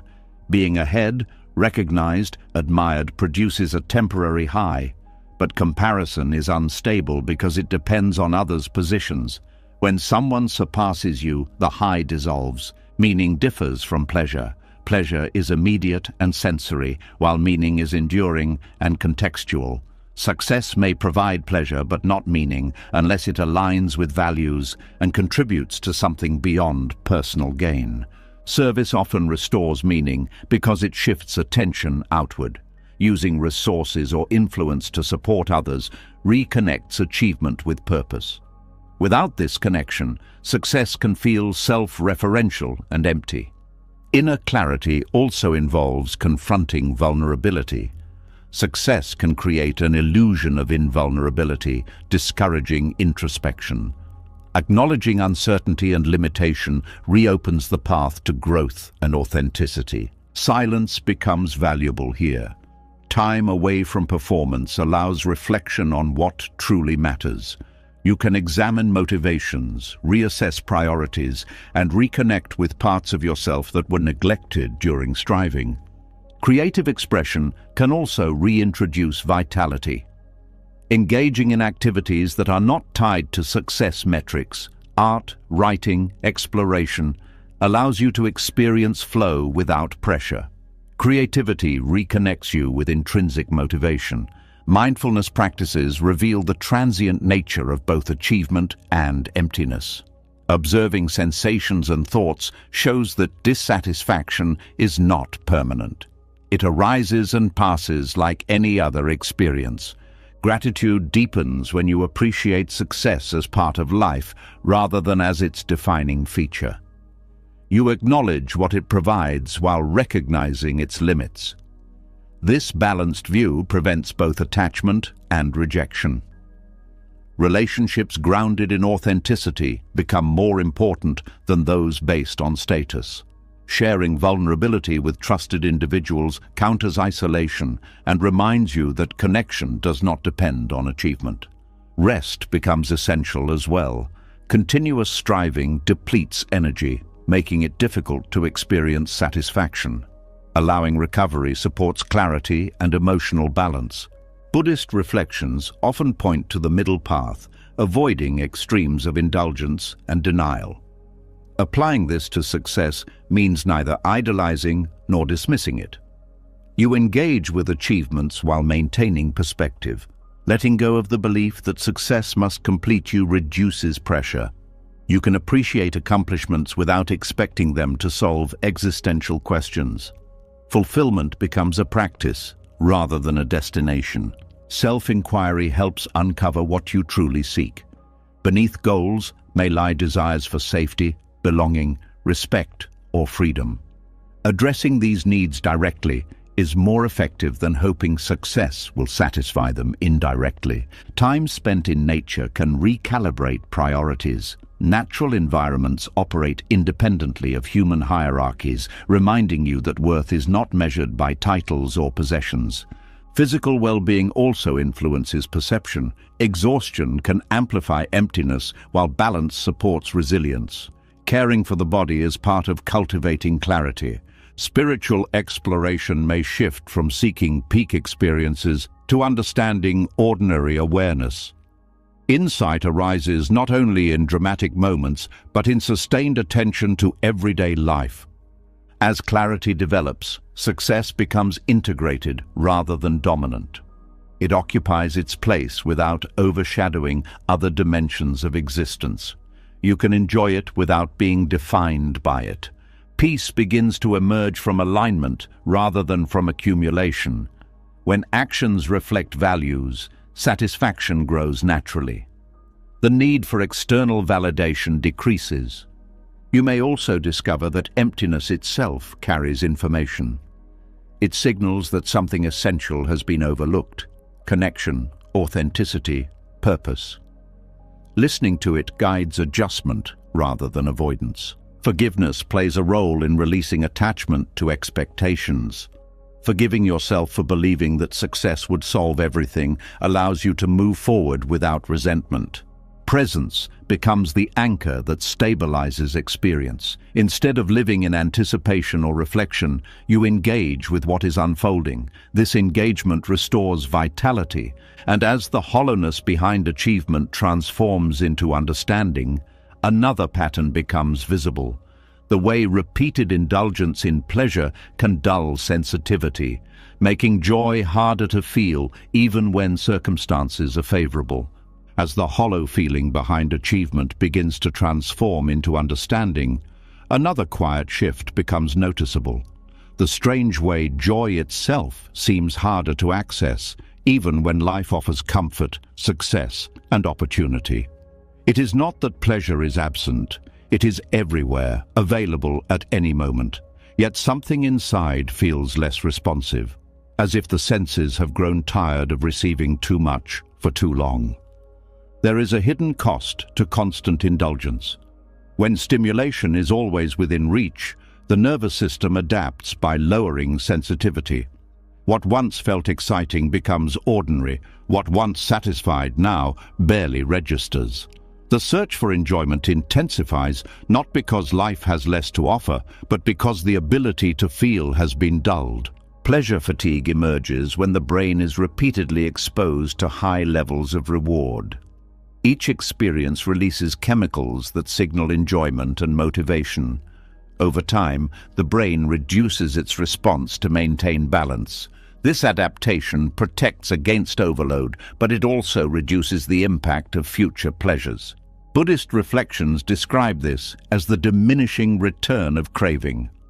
Desire promises satisfaction, but repeated fulfillment weakens the very capacity it seeks to nourish. The more you pursue intense experiences, the less satisfying they become, leading to a cycle of escalation. Modern life accelerates this process. Instant access to entertainment, food, social interaction, and information creates an environment of continuous stimulation. There is little time for anticipation or recovery. Without contrast, pleasure loses depth. Anticipation plays a crucial role in enjoyment. Waiting allows imagination to build expectation, amplifying the eventual experience. When gratification is immediate, this build-up disappears. Experiences blur together, leaving a vague sense of emptiness. Pleasure fatigue also affects motivation. When rewards are constant, effort feels unnecessary. Without effort, achievements lack meaning because they were not earned through challenge. The absence of struggle reduces appreciation. Relationships can suffer as well. Constant exposure to idealized interactions through media may dull satisfaction with ordinary human connection. Real conversations, with their pauses and imperfections, can feel less stimulating compared to curated exchanges. Food offers a clear example. Highly processed flavors overwhelm natural taste perception. Simple meals that once felt nourishing may seem bland in comparison. Returning to balance requires retraining the palate, allowing sensitivity to recover. Sleep can be affected too. Stimulation late into the night disrupts natural rhythms, reducing restorative rest. Fatigue then increases reliance on quick pleasures to compensate, reinforcing the cycle. Pleasure fatigue often coexists with emotional numbness. When sensitivity decreases, not only joy but also subtle feelings become harder to detect. Life feels flatter, less vibrant, even if objectively comfortable. Buddhist teachings encourage moderation as a path to restoring balance. Limiting excessive indulgence allows the nervous system to recalibrate. Simple experiences regain intensity because they are no longer overshadowed by extremes. Mindfulness enhances this process by slowing perception. When you eat, listen or observe with full attention, details become vivid again. Quantity becomes less important than quality of awareness. Periods of intentional restraint can be transformative. Choosing to step back from constant stimulation reveals how dependent the mind became.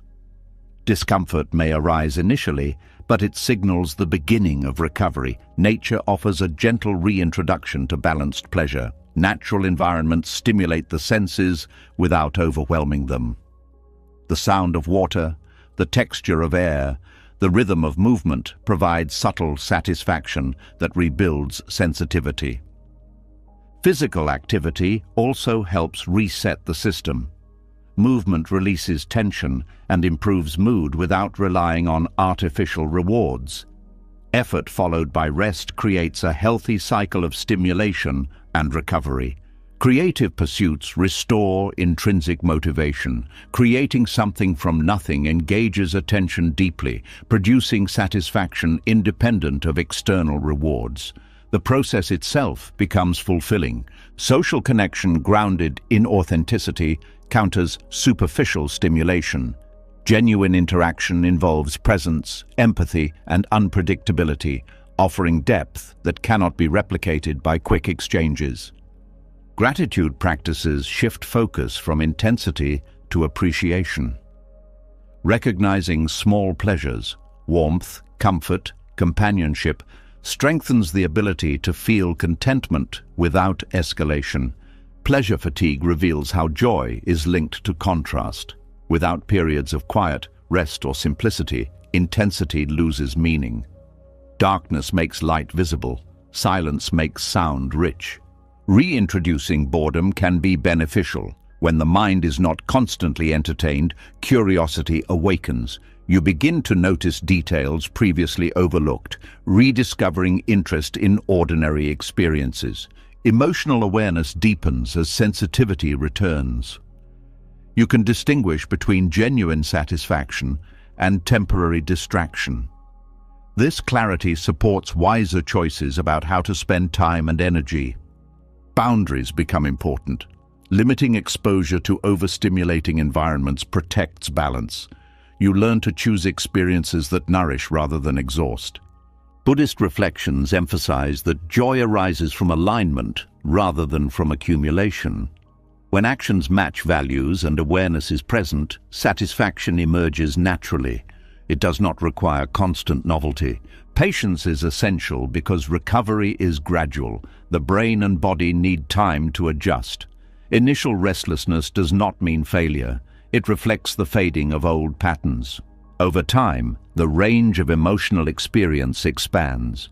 You can feel both subtle pleasure and deeper contentment. Life regains texture because sensitivity has been restored. This renewed sensitivity also enhances resilience. Challenges feel manageable because they are not layered with chronic numbness. You respond with clarity rather than with desperation for relief. Relationships deepen when you are no longer seeking constant excitement. Quiet companionship becomes meaningful. Shared silence feels comfortable rather than empty. Work becomes more satisfying as well. Focus replaces scattered attention, allowing immersion in tasks. Completion feels rewarding because it is experienced fully. Spiritual practice benefits from reduced stimulation. Meditation becomes easier because the mind is less agitated. Insight arises from calm observation rather than from forced concentration. You begin to see that joy is not a scarce resource to chase, but a capacity to cultivate. Protecting this capacity requires balance, awareness, and restraint. Pleasure, when approached with mindfulness, becomes a doorway to appreciation rather than an escape from discomfort. It enriches life without dominating it.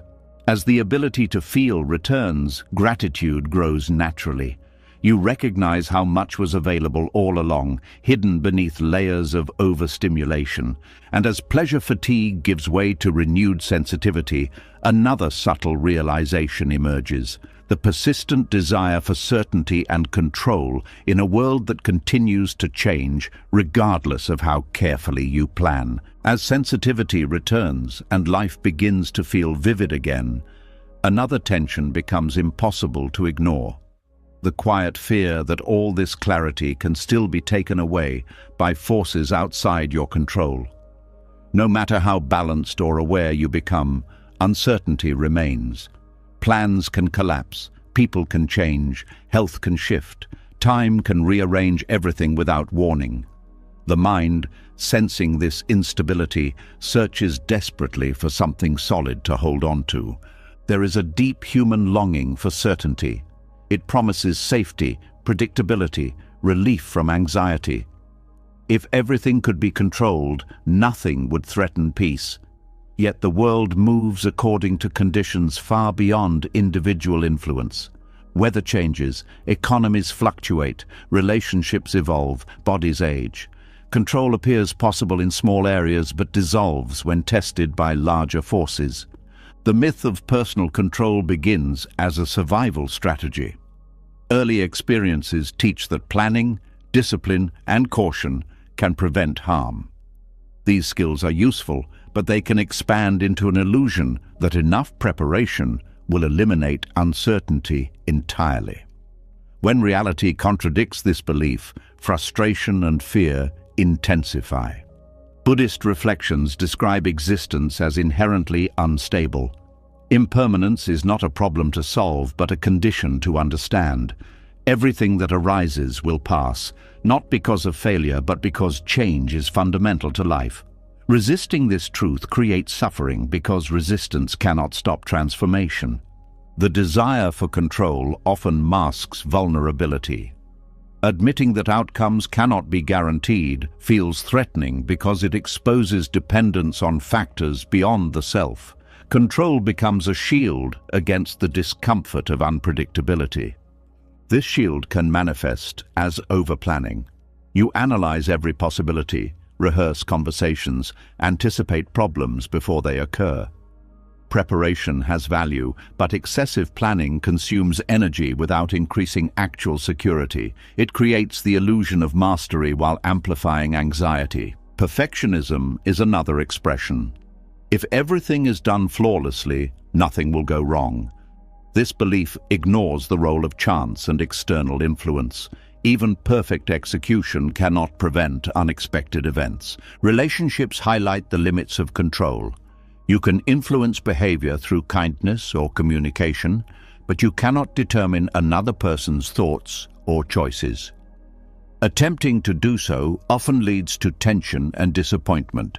Health offers another example. Lifestyle choices support well-being, yet illness can still occur.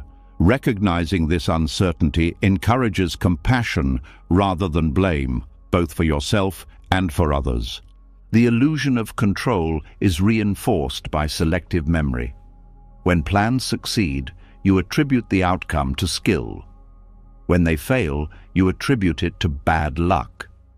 This bias maintains the belief that control is stronger than it actually is. Modern culture amplifies this illusion by celebrating mastery and independence. Messages emphasize personal responsibility to such an extent that systemic and random factors are overlooked. Failure becomes personalized, even when circumstances played a significant role. Technology intensifies expectations of control. Instant access to information and services creates the impression that everything should be manageable. When delays or disruptions occur, frustration feels disproportionate because patience has diminished. Buddhist teaching suggests shifting focus from control to influence. Influence acknowledges effort while accepting uncertainty. You act with intention but release attachment to specific outcomes. This approach preserves motivation without creating rigidity. Acceptance is often misunderstood as resignation. In reality, it is a recognition of boundaries. You distinguish between what can be shaped and what must be faced. This clarity prevents wasted energy on impossible tasks. Mindfulness supports this distinction by grounding attention in present conditions rather than in imagined futures. You respond to what is happening instead of to what might happen. This responsiveness is more effective than rigid planning. Trust develops gradually when you experience surviving uncertainty. Each challenge navigated without total control reinforces resilience. You learn that stability comes from adaptability rather than from prediction. Flexibility becomes a core skill. Instead of clinging to one path, you remain open to adjustment. This openness reduces fear because change is no longer perceived as catastrophe, but as part of the process. Letting go of control also deepens relationships. When you stop trying to manage others' reactions, you allow authentic interaction. Vulnerability invites connection because it acknowledges shared uncertainty. Creativity thrives in uncertainty as well. New ideas often emerge when outcomes are not predetermined. Exploration replaces execution, expanding possibilities rather than narrowing them. Gratitude shifts perspective from scarcity to appreciation. Instead of focusing on what could go wrong, you notice what is already working. This awareness balances caution with optimism. Buddhist reflections emphasize equanimity, the ability to remain steady amid change. Equanimity does not eliminate emotion, it prevents emotion from dictating behavior. You feel deeply while remaining grounded. Practices such as breathing awareness anchor the mind when anxiety rises. Returning to physical sensation interrupts spirals of hypothetical thinking. The present moment becomes a refuge from imagined scenarios. Community provides support when control fails. Sharing experiences of uncertainty reduces isolation and reminds you that unpredictability is universal. Collective resilience strengthens individual resilience. Meaning can be found in responding to events rather than in controlling them. How you interpret and integrate experiences shapes growth more than the events themselves. Forgiveness plays a role in releasing the need for control. You forgive yourself for mistakes made while trying to manage the uncontrollable. You forgive others for actions influenced by their own limitations. Time reveals that many feared outcomes were survivable. Memory softens the intensity of past uncertainty, demonstrating that adaptation occurred even without perfect preparation. Spiritual perspectives often frame uncertainty as space for transformation. Without fixed outcomes, new possibilities can arise. Control would limit evolution by freezing conditions. You begin to see that certainty is not required for peace. Peace emerges from confidence in your capacity to navigate whatever arises. This confidence is dynamic rather than static. The myth of personal control dissolves gradually, replaced by a partnership with reality.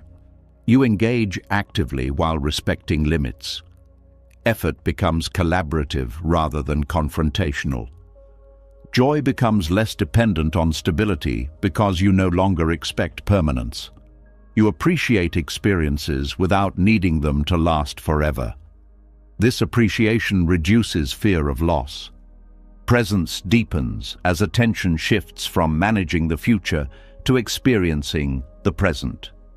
Moments feel richer because they are not overshadowed by contingency planning.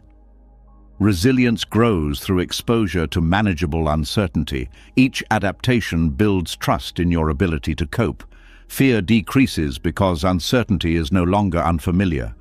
Buddhist teachings describe liberation as freedom from attachment to outcomes. When you release the demand for certainty, suffering decreases because disappointment has less to attach to. You still set goals and make plans, but with lighter attachment. Success is welcomed, failure is integrated, both are seen as transient. Identity remains stable because it is not tied to results. Compassion for others increases when you recognize that everyone navigates unpredictability. Judgment softens because control is understood as limited. Humility replaces arrogance. You acknowledge the role of chance, support, and timing in achievements. Gratitude replaces entitlement. As acceptance of uncertainty settles into wisdom, another subtle habit becomes visible. The tendency to cling not only to control, but also to the familiar patterns of thinking that created suffering in the first place, even when freedom is possible. As the illusion of control begins to loosen, a deeper discomfort can rise from beneath it, the unsettling possibility that even if life could be managed perfectly, it might still feel empty without a clear sense of meaning. When certainty fades, silence follows. And in that silence, the mind confronts questions it has been avoiding for years. Questions about purpose, about direction, about whether all the striving was pointing anywhere at all. There is a reason desire feels urgent. It keeps the mind occupied, moving, chasing, planning.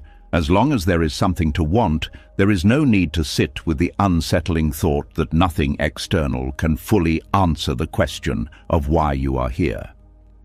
Desire becomes a distraction from existential uncertainty. The fear of meaninglessness is rarely spoken aloud, yet it shapes behavior quietly.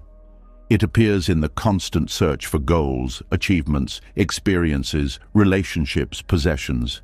Each new pursuit promises significance, a sense that life is moving towards something important. Without these pursuits, stillness might reveal a frightening absence of direction. Buddhist reflections describe this as a fundamental misunderstanding. Meaning is not something hidden outside waiting to be discovered through accumulation. It emerges from awareness, compassion, and engagement with reality. When life is lived unconsciously, even extraordinary circumstances feel hollow because they are not truly experienced. Desire fills time so that reflection never has space to unfold. If every moment is occupied with planning the next acquisition or improvement, there is no opportunity to ask deeper questions. Activity replaces inquiry. This pattern often begins early. Children learn that approval comes from achievement, that busyness signals value. As adults, idleness can feel uncomfortable because it challenges the belief that worth depends on productivity. Silence becomes threatening because it removes distractions. Without noise, thoughts about mortality, purpose, and identity surface. Desire offers a quick escape by redirecting attention outward. Consumer culture amplifies this dynamic by presenting endless options for fulfillment. Advertising suggests that happiness and meaning can be purchased, upgraded, customized. The promise is seductive because it simplifies complex emotional needs into tangible solutions. Yet satisfaction fades quickly, revealing that the underlying questions remain unanswered. The cycle repeats with new objects, new goals, new experiences, each providing temporary relief. Social comparison intensifies fear of meaninglessness. Observing others' achievements creates pressure to prove that your life matters too. Instead of exploring what feels authentic, you pursue what appears impressive. Buddhist teachings encourage turning toward discomfort rather than away from it. Facing existential questions directly allows insight to develop. Meaning is not found through avoidance, but through honest engagement. Meditation is one method of encountering these questions without panic. Sitting quietly reveals the mind's tendency to generate desires whenever stillness appears. Observing this process reduces its power. Meaning often arises from connection rather than from accomplishment. Relationships grounded in empathy and presence provide a sense of belonging that external success cannot replicate. Service also contributes to meaning by shifting focus from self-centered concerns to shared humanity. Helping others creates purpose because it aligns action with compassion. Creative expression offers another path. Creating something meaningful, even on a small scale, affirms the ability to shape experience rather than merely consume it. Art, writing, building, teaching, these acts generate significance through participation. Nature can evoke a sense of perspective. Observing vast landscapes or intricate ecosystems reminds you that life extends beyond individual narratives. This awareness can be humbling, but also comforting. Gratitude transforms perception by highlighting what already exists rather than what is missing. Appreciating simple experiences counters the belief that meaning must be grand or dramatic. Buddhist reflections emphasize impermanence as a source of meaning rather than as a threat. Because everything changes, each moment becomes precious. Awareness of transience intensifies appreciation. Identity plays a role as well. When identity is tied to roles or achievements, losing them threatens meaning. Developing a sense of self grounded in values rather than in positions provides stability. Values act as internal guides. They shape decisions independent of external validation. Living according to values creates coherence between intention and action, which fosters meaning. Existential fear often decreases when you recognize that uncertainty is universal. Everyone navigates life without complete answers. Shared vulnerability can be a source of connection rather than isolation. Humor helps lighten the weight of existential concerns. Laughing at the absurdity of trying to control or define everything introduces flexibility into rigid thinking. Spiritual perspectives may offer frameworks for understanding purpose beyond individual experience. Whether through religious belief or philosophical inquiry, these perspectives provide context. Presence is perhaps the most direct antidote to fear of meaninglessness. When attention is fully engaged with what is happening now, life feels vivid and significant without needing justification. Moments of simple awareness, breathing, listening, walking, reveal that existence itself has texture and depth. Meaning is not an abstract concept, but a lived experience. The pursuit of legacy can also distract from present meaning. Focusing on how you will be remembered shifts attention away from how you are living now. Impact grows naturally from authentic engagement rather than from calculated attempts at immortality. Forgiveness releases energy trapped in past narratives, freeing attention for current experience. Letting go of resentment opens space for new meaning to emerge. Community provides a sense of shared journey. Participating in collective activities reinforces belonging and reduces the burden of defining purpose alone. Learning for its own sake cultivates curiosity, which generates meaning through exploration. Knowledge becomes a tool for understanding rather than for status. Physical movement reconnects you with the body, grounding abstract concerns in tangible sensation. Walking, stretching, breathing bring awareness back to immediate reality. Rituals can anchor meaning in daily life. Simple practices performed with intention create continuity and structure, reinforcing the sense that life is unfolding purposefully. Buddhist teachings highlight compassion for oneself as essential. Harsh self-criticism deepens existential anxiety, while kindness fosters resilience.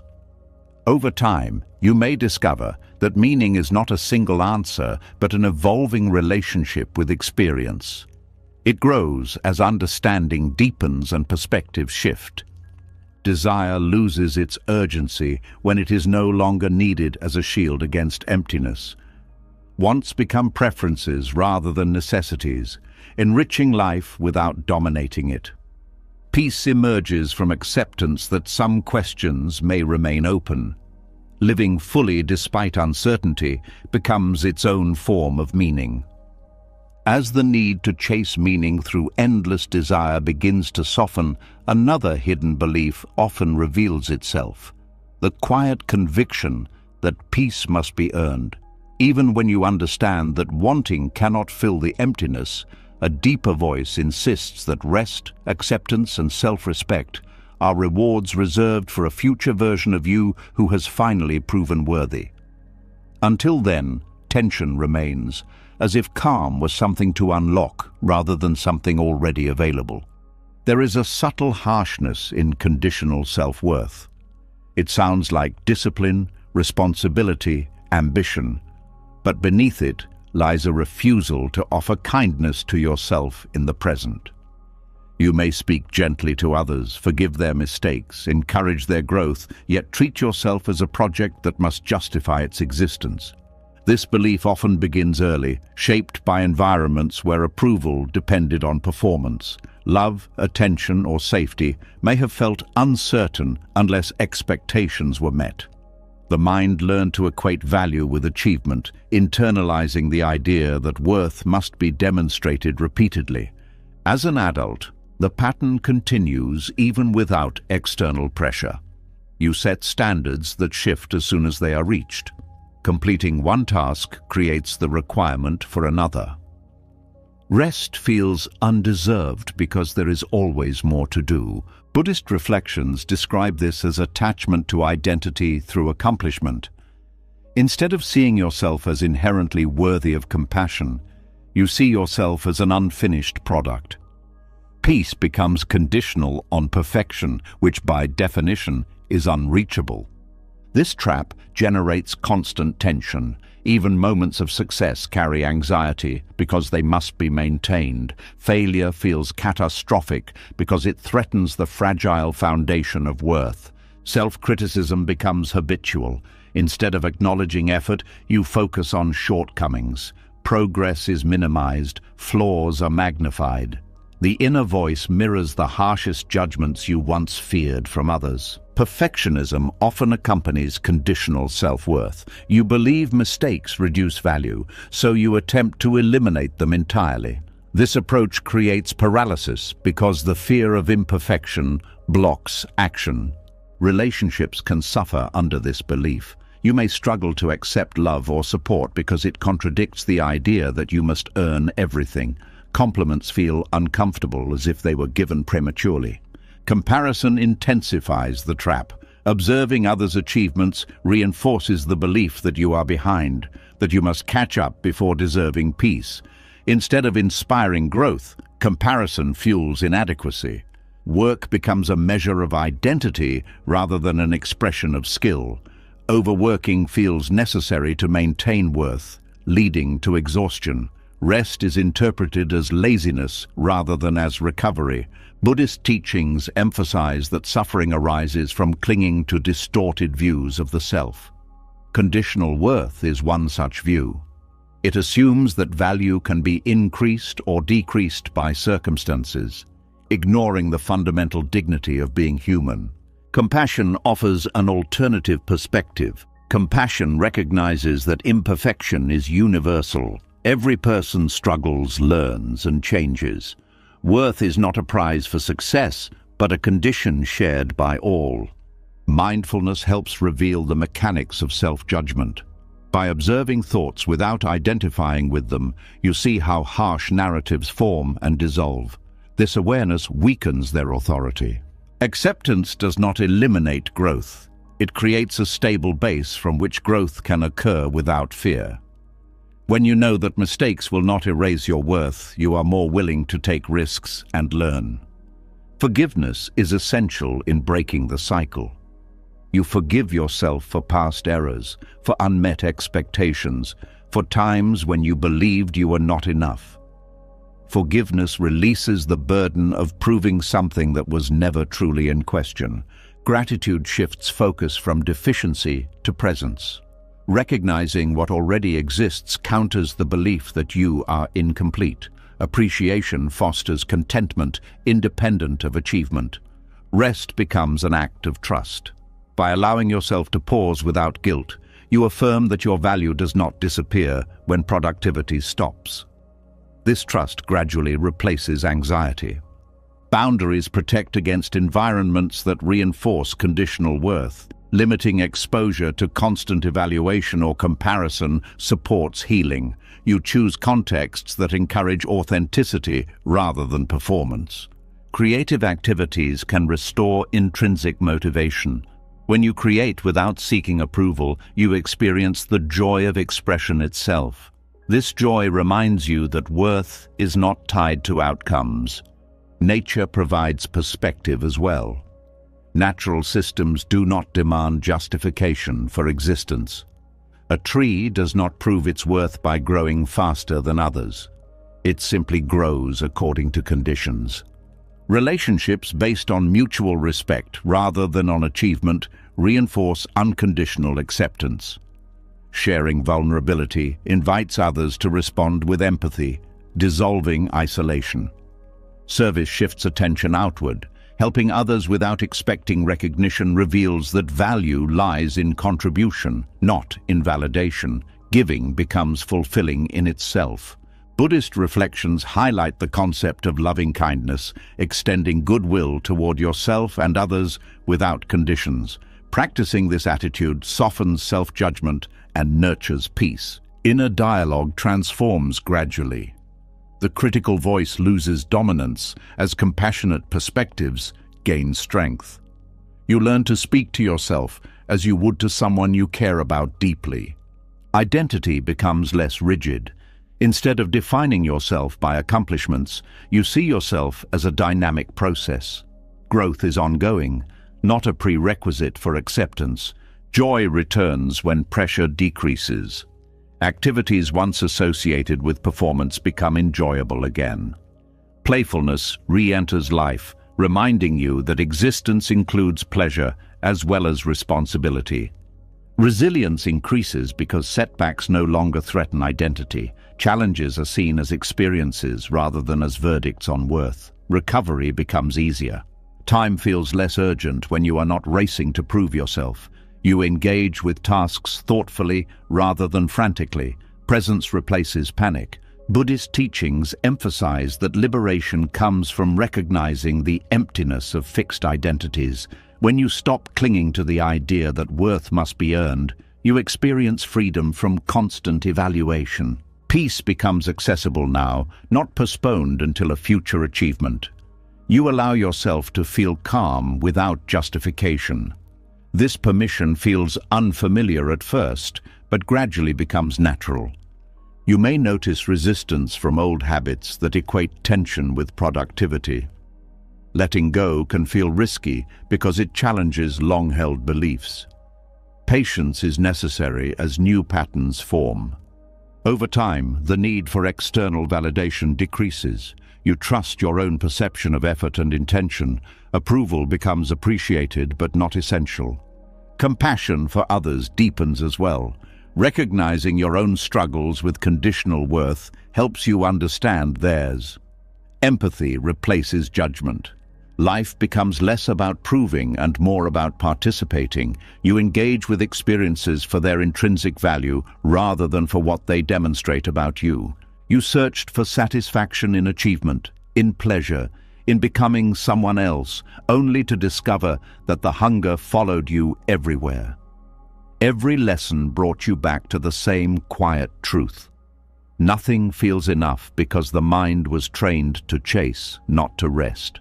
Desire promised completion but delivered motion, comparison, fear, and exhaustion. Yet, beneath all that noise, something steady has always been here. The part of you that does not need more to exist fully. When wanting loosens its grip, life stops feeling like a race you are losing and starts feeling like a moment you can finally enter. If something in this reflection touched you, write "I choose enough" in the comments. Not for me, but for yourself. A small decision to step off the endless chase and remember what it feels like to be here without needing to become anything else. If this helped you see your mind more clearly, subscribe and join this space for more reflections that quiet the noise and strengthen the part of you that was never broken.